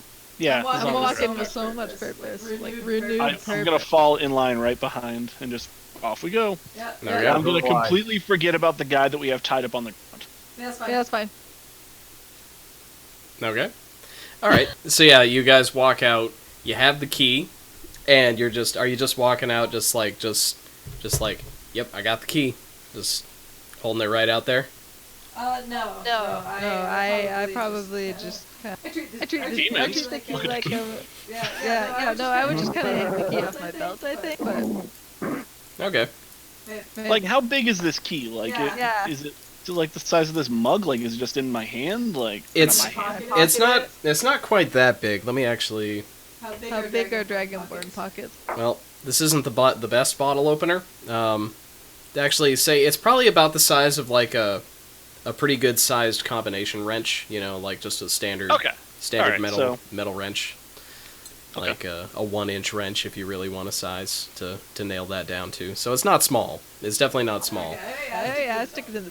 But it's not like this giant bar of a key. Okay. So yeah, we're stomping right through the hall, I guess. Okay. So you People do coming through. you do notice now that the zombies don't seem to require any sort of persuasion. They do just let you go by. Good. And They figured it out. They know who we are now. It has nothing to do with this magical key. I try to offer one of the zombies some ale. you get a dead look. Just I just put it on the ground next to him. Just pat it. And I walk well. I keep going. Okay. So yeah, you make it to the tapestry without incident. It's just this big, big old wall covering. It's got a fresco of a 5-headed dragon on it. I'll sort of. It's like a curtain almost. I can sort of push it to the side a little bit. Yep. Look behind it. Yep. Yeah, you can move it to the side, and you see an incredibly ornate door behind it. Almost like, why would they cover this up with a tapestry? Like, this door is nice. And you do see you don't see any handle or push bar or anything like that, but you do see a keyhole for a very particularly oddly shaped key. Okay. And, yeah, I'll just sort of look at Uwu and sort of give the head thing. Head nod. Let's do Let's do this. I stick the key in the keyhole. Alright, yeah, you put the key. Give it a turn. Realize that's the wrong direction. Give it a turn in the other direction. Oh, nope, shit, just locked it again. No, okay, no. It's like a USB drive. Like, you put it in right the first time, but you don't know it. Put it in wrong. Then you put it in right again. You realize it when you take it out. You're like, oh, god damn it, I was in the right. Yeah, right. You somehow put it in wrong twice. And with that, you turn it, and you hear some sort of heavy-ass mechanism go in the door, and it will swing open in front of you. And inside is a dusty shrine with a mounted on the far wall. It's not a huge room, about 30 feet square. And mounted on the far wall is an enormous red dragon scale. There it is. There it is. So I'm gonna sort of hold my hand up and be like, all right, every other room has been trapped. So let's just think about this for a second. But what about this one? Go ahead and give me a round of perceptions. 12. 17. 22. 22. 16. Nice. 16. Natural 19. 5. Okay. The one person who's like, hold on. Nope, everything's good. Check this. Nah, fine. So Woodwoes will look into the chamber, and you'll see nothing. You'll see that it's just the floor is dusty, doesn't look like it's been disturbed in centuries, and there's no altar to speak of. There's just the shield hanging on the wall. I don't see anything that looks trapped. Nope. See the shield on the wall? Well, it's like a scale. Sorry, it's Scale. the size of a shield. So are you saying that I could take this scale and use it as a shield? I mean, if you 'Cause I'll wanted, upgrade my shield. If I'll you- upgrade my shield. if you I'll wanted. run step into the room. All right. You take a step in, nothing happens. I look back at those and I gotta go. And I'll go ahead and walk into the room. Okay. I'll walk toward the scale. Okay. Yeah, you make it across without any incident. Just little footprints in the dust. I'm gonna turn around and look back into the main hall here. How big is this main hall? The main hall is pretty big. It's like 70 by 40. I just have this spooky feeling that as soon as we touch that scale, something's gonna spawn in the main room. So I'm gonna turn around and keep an eye on that. Do you just say that out loud? I say that I'm gonna watch the main hall. Okay. I don't say why. I just say that I'm gonna watch this way. How large is the scale? It's like a shield Like a tight size. shield, It's yeah. actually. I have an example. It's about that. Shield? It's about that size. Oh, Okay. Yeah. there we go. Yeah. Well, I walk up to it. I scrutinize it for a moment. I say, bread. Then I reach out and I take it. Okay. So you reach out, you take it, and all of you immediately hear a rumbling, crumbling sound. God damn it. Echo all throughout this thing. All throughout I this say place. God damn it had out those loud. beans earlier. Uh-oh. And you notice they're, like, especially in this room, which is already pretty dusty, there's just a bunch of dust and small bits of masonry shaking down from the ceiling. Sean, out in the main hallway, you see something, you see similar. You see bits of the ceiling start to crack and crumble. As soon as I see that start to happen, I'll start hauling ass back across the room. Okay. As soon as I see that, I turn tail and run out the door. Okay.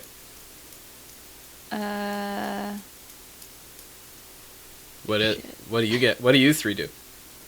I'm sort of holding fast, like watching what's in front of me, not really processing what's behind me. When they start to overtake me towards the exit, maybe I'll notice that. But for now, I'm just sort of keeping an eye on things and not really paying attention to what's behind me. Okay. All right. So, yeah, you definitely. It doesn't take long for these other two to get past you and out towards the stairway. Well, I was gonna stop when I reached the main group and kind of look and see what everybody else was gonna do. Okay. All right. So do you all just convene like back at the door while everything's crumbling down, or Mark, did you say you're just cruising out towards the door here or the stairs? I left the chamber. As soon as I saw Wood. Woodwoes? Woodwood, thank you. Girls. As soon as I saw Woodwood running, I turned tail and left the chamber. Okay. So you're already heading for the door, like the exit Yeah, stairs. And I'll say, as soon as I reach everybody, I kind of pause and I'm looking around at the crumbling masonry and I go, run? And I'll look over and be like, yeah, probably, and start making my way as fast as I can towards the stairway. But what about turnips? Oh shit, we forgot about We have to help turnips. We have to, We don't have to bring them back. Yeah. We weren't told to bring him back. So, But I have to help. We haven't murder hoboed anybody. Can I, as I'm going faster, can I just pick up Cordelia and haul her along, please? Well, here's a question also. As we're running, I mean, Sputnik was still alive and just tied up on the ground. Can I just grab him? He's in another room, like across the main hall. Yeah, we have to go through the You'd have to double back. Oh, that's right. That's right. It's like 70 feet away. Yeah, Never mind. it's a distance. So as far as that goes, as far as hauling Cordelia out of here, is that something you would resist? Like if Auric, if Auric ran over and just like grabbed you to rush you out the door, would you resist that, or would you take the hint? I am very conflicted because I feel like I made this character based on having to help anyone who needs it, and knowing that there's somebody knowing that there's somebody tied up in another room who can't help himself, objectively cannot help himself right now. I feel like she would have to go and do that. She would fight it, yeah. She has to be the hero. That's her whole thing. Okay. It's helping people as being a hero. Okay. So she probably would resist. Okay. So this is the moment to be the hero too, right? So Auric, do you go and try and grab her and haul her out? Yes, I do. Okay. All right. I would like a pair of opposed strength checks from you two. Oh, it's not gonna be great. My strength isn't super good. I got a 19. Hey. I also got a 19. Oh, Get outta here. okay. Oh. All right. So whose base strength is higher? Who's got the Probably higher not raw? mine. Who's got the higher I raw have a number? 17 as my base strength. Yeah, mine's only 13. Okay.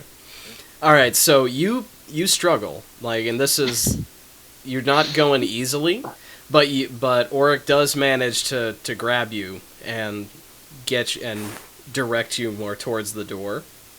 Are you saying anything right now? Or are you like yelling, "No, we have to"? I'm help just Buddy"? yelling like turnips. Okay. I will reply, I buy turnips later! When I hear you yell turnips, that sparks me to think of the other guy. And again, I don't think big picture. I think in the moment right now. Oh God. And I'm like, oh shit, you're right. And I'm gonna grab you while you're being grabbed by him, and we're gonna try and run over there and get the guy. We drag If Auric somebody else with is gonna us. pull her a different way, I'm not gonna. Okay. Okay. Okay.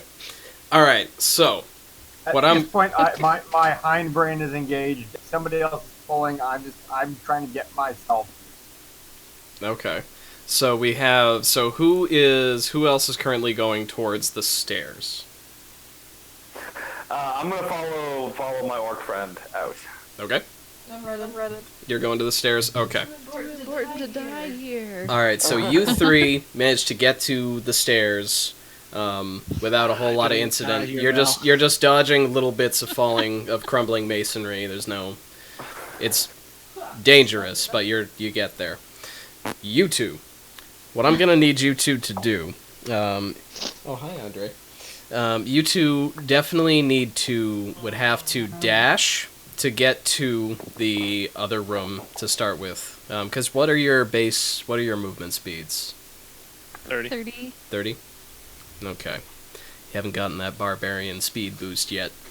So, so you guys, it'll definitely take one round to get to Sputnik. Yep. And then at least a round to get back to where you started in this see, Chris is out. He's gone. Good.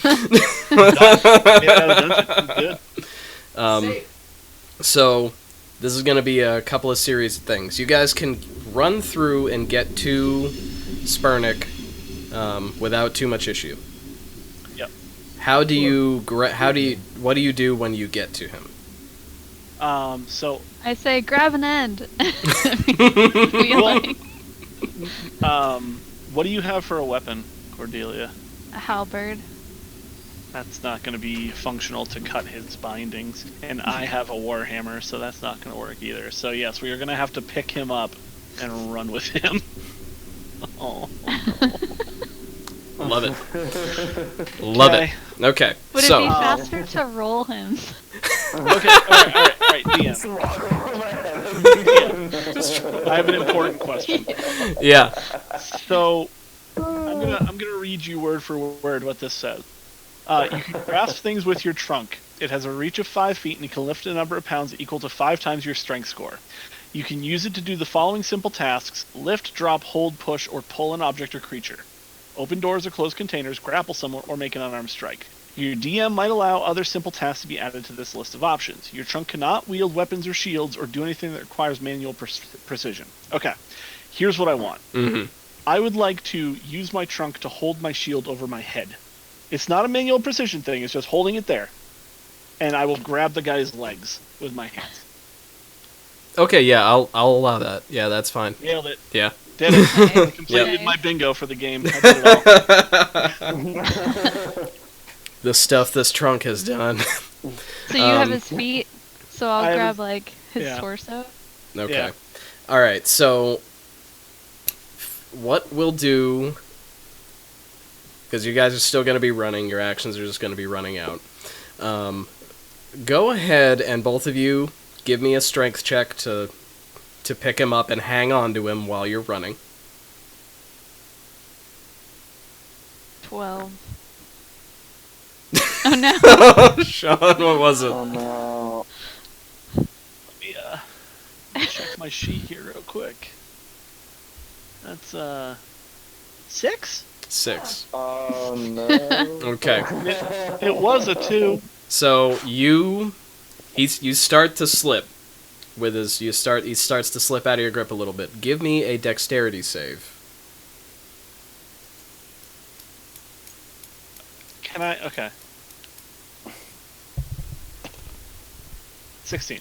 Okay. Well, yeah, 16. Okay, so yeah, you managed to maintain your grip, but you're starting to fumble him a little bit. But Okay. so your grip's not as good as it was, but you still got him. Now, as you guys run out of the room, you make it to about halfway up the main chamber, back to the stairs. And now the ceiling's fucking coming down at this point. I'm fine. I got the thing. All right, good. What I'll need you two to do is go ahead and give me each of you give me a dexterity save. Oh, no. You do have advantage on this because you can obviously see the ceiling's falling down. 19. Oh, 15. Okay, so yeah, you're both fine. You both manage as you're, like, carting this guy through. You manage to dodge not only stuff hitting you as you fall down, but you do also manage to avoid having stuff fall on him while you're carrying him. Like, you don't just have a piece of masonry that Sean dodges and it just crushes this guy. So, you succeed halfway up the room. Sweet. So, now you guys get up to the stairs. Yep. And I'm gonna need one more round of dexterity saves, as this place is fully Indiana Jones grade crumbling down around you. 17. Okay? That's not with advantage, right? Yes, this is with advantage. Yep. Yeah, that's Yep. what it was. Yep. Okay. Even though it's not a trap, we see the danger happening. So Yeah, right. 14. 14. I sense Okay. these rocks falling. Okay. So My dex is 7, so I got some pretty lucky rolls. oh my god. Wow. Yeah. You were I'm clumsy. in the front, Mel? Yeah, I assume I'm the front because I've. Yeah, because you were grabbing like his upper body, yeah, okay. With that, I'm gonna have you give me. Actually, let's see. So, whoa, that's interesting. I'm gonna have you give me one strength check, real quick.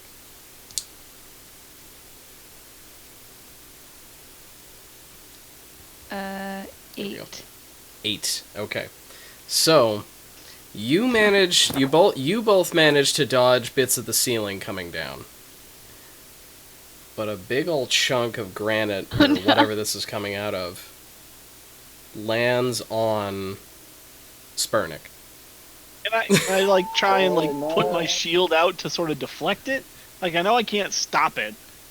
Okay. Yeah, I'll allow that. Give me a dexterity save. This will just be a non-advantage dexterity save. It'll be the one that I fail. 17. Okay. 17. Okay. So you do manage to deflect it, because it's not like your full arm or whatever. The shield kind of buckles a little bit, because it's just the trunk. Like I'm okay with him losing an arm. I just don't want him losing his torso. Yeah, it does. It doesn't land full on his chest, so he doesn't just drop out from underneath you guys. But yeah, he definitely gets clipped real good on that boulder's way down. But you both manage to hang on to him and get up the stairs. So we did it. He's fucked. We helped. Do you say that as you get up? Be like, I told you we were here to help. Yeah. Or rolls his eyes. All right. So with that, you successfully make it out. You have succeeded in the Lord Sage's mission. You stop the cultist. You retrieved the thing. Now I do have to ask.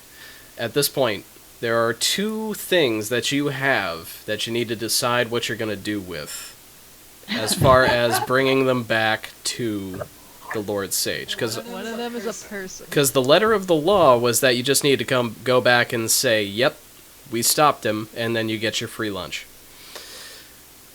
You now have a giant red dragon scale and a captive, unrepentant cultist. I say As we we bring get him back to and see if we can get more money for it.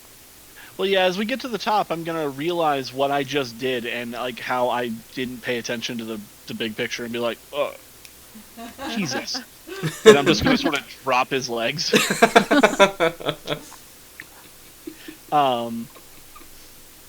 Yeah, I don't particularly care what we do with this guy. I am intrigued on what we're gonna do with the scale, though. Yeah. I know that we had the option to bring it back to the guy because he sort of insinuated that he might want it. Yeah, but why? And I also remember he said that he would just buy us dinner, and after all that, we deserve more than dinner. Yeah, I don't think dinner's gonna do it for me. Yeah, we deserve to bring gold.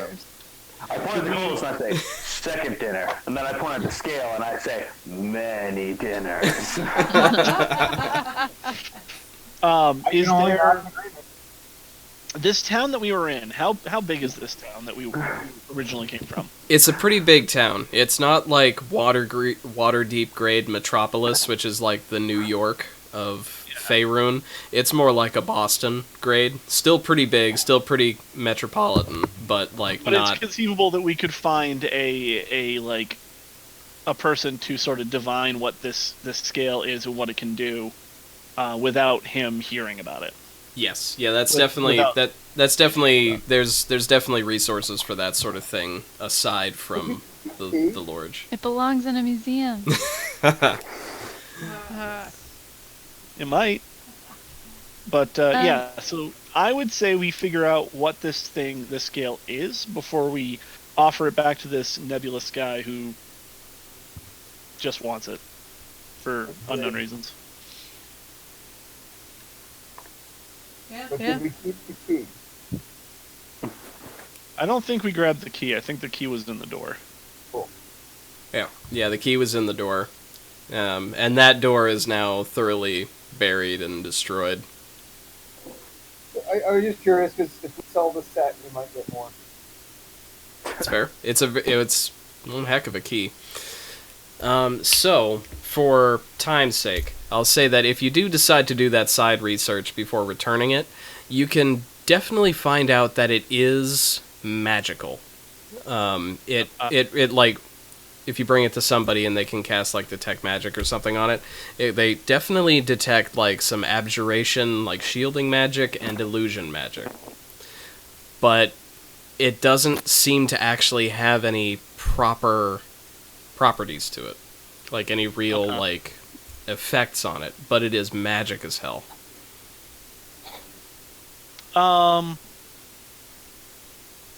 Yeah, I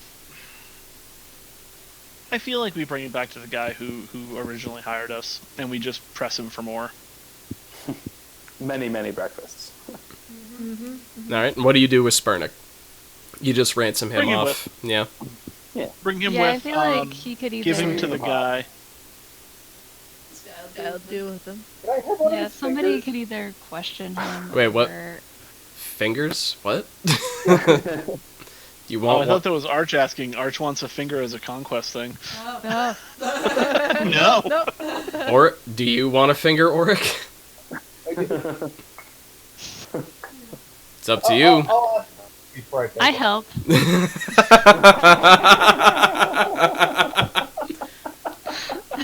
He's got 10 of them.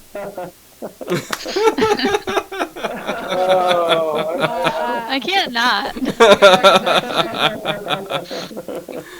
I helped him, now I'll help Ugh. you. Beautiful. I'll ask permission from the Archmage before I. Okay.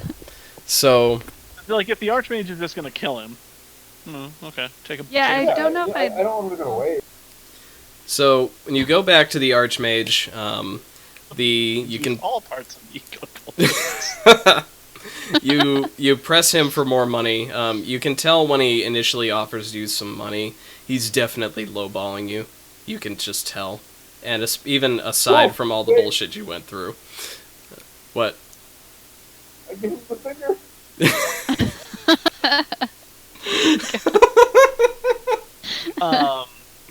When we're dealing with this guy, does he seem like powerful? Like, am I worried about this guy? Not overly. When you look at him, like, he does seem to just be like a glorified librarian. Like, he's in charge of a very vast collection of knowledge and all the power that contains, but it doesn't seem like this guy's like a huge wizard or something like that. Okay. Can I just do an intimidation check and just be like, you're indebted to us until we need something. We own you. Yeah, do it. Right. Can I help I will him? assist with that. Oh, yeah. 5 intimidation check. Do I just have Yeah, I'd say, yeah, Sean, get advantage on 5 this. advantages? Yeah. I rolled 7 both times. Plus, I think 4. Yeah, plus, so 11. Okay. With all 5 of you just being With the like, Power Rangers standing there. yeah, Yeah. just being like, yeah, no, man, like, so with that, like, he gives you the full value of the scale after a lot of hemming and hawing, and he definitely offers to buy you many dinner. Good. And and as far as Spurwick, he looks at him and he's like, okay, yeah, no, I'm gonna take back what he took, and then he's gonna go to the town guards. What happened? How did he lose a finger? That we Oh, found it's not him. lost. We found him. Something like that. It's not lost? No, we know exactly where it is. Is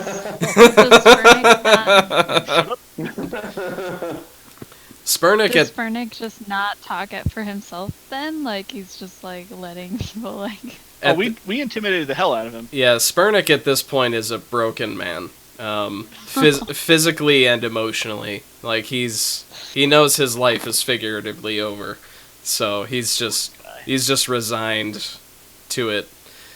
Do you think he might be happy that he didn't die in the temple? But you can't be 100% sure.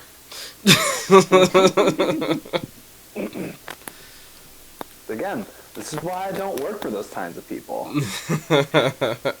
I'm sure if they were to like execute him or something, I would like to think it would be a less torture-filled death than getting crushed. Well, you'd be the hangman. You'd be. Wow. I'm helping.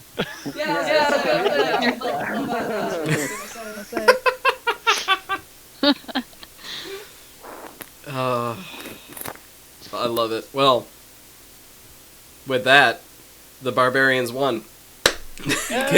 Congratulations, everybody. None of us got crushed. No one got crushed. No one died. You guys took... Except for the kobolds. Except for the kobolds.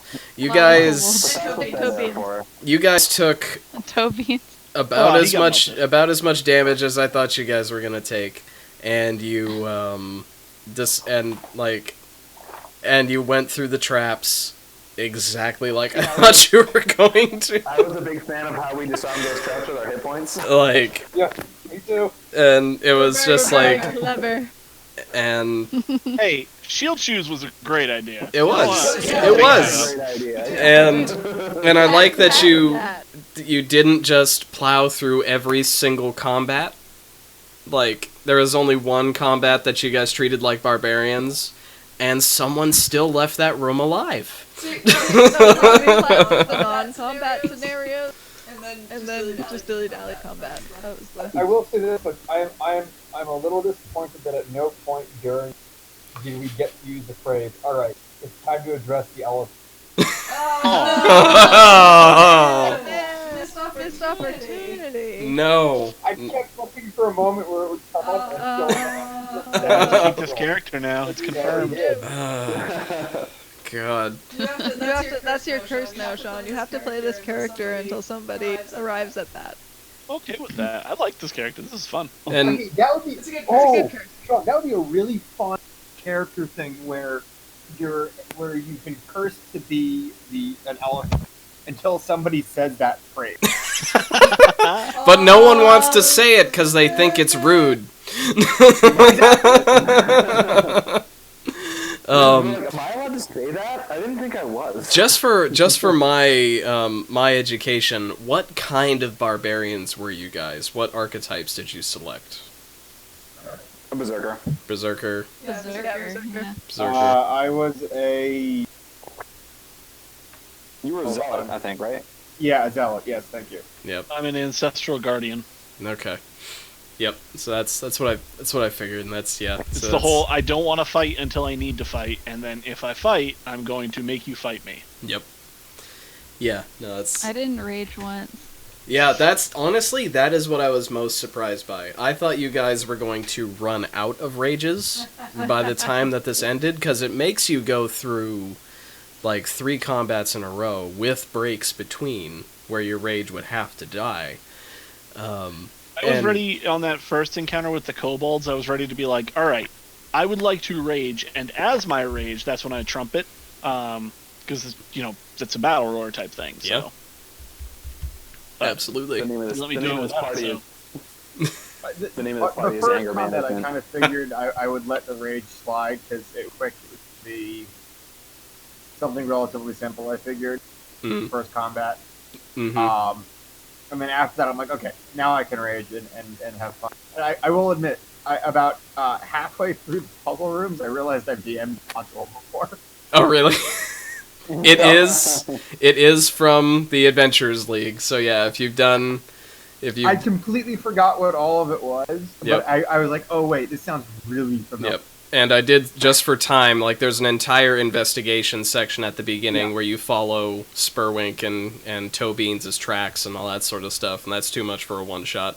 But yeah. Also, too much for barbarians. Oh god, yeah. Oh, absolutely. Like, someone else did the legwork for you, and we're just like, we found him, go. We did miss an opportunity to try and throw Sputnik into orbit, though. We should have done that before the end of the game. Especially going to execute him anyway. I mean, come on. I mean, well, thank you, probably. Ian. That was really fun. No, thank you. No, thank you Thank guys. This was Thanks for amazing. having me. This was amazing. You guys were all great. You played wonderful characters.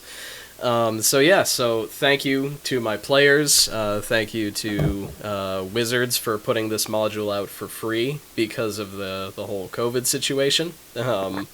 They're just putting stuff out because they know people are stuck at home and want to play D&D like this. So thank you to Wizards for putting this out. Thank you for Wizards for writing it in the first place. And thank you to everybody who watched through stream this. Thank you to Buffalo Scrying Things, Ale, Dungeons, Wings. Thanks to Ark for making all the graphics again, making that look awesome. Yeah, thank you to the internet for not giving us all the tech issues that we ran into last time. But yeah, with that, thanks for watching. I'm gonna do another one of these, so. Good. Yay, bye. Bye, guys. Bye. Bye, everyone. Bye, everybody.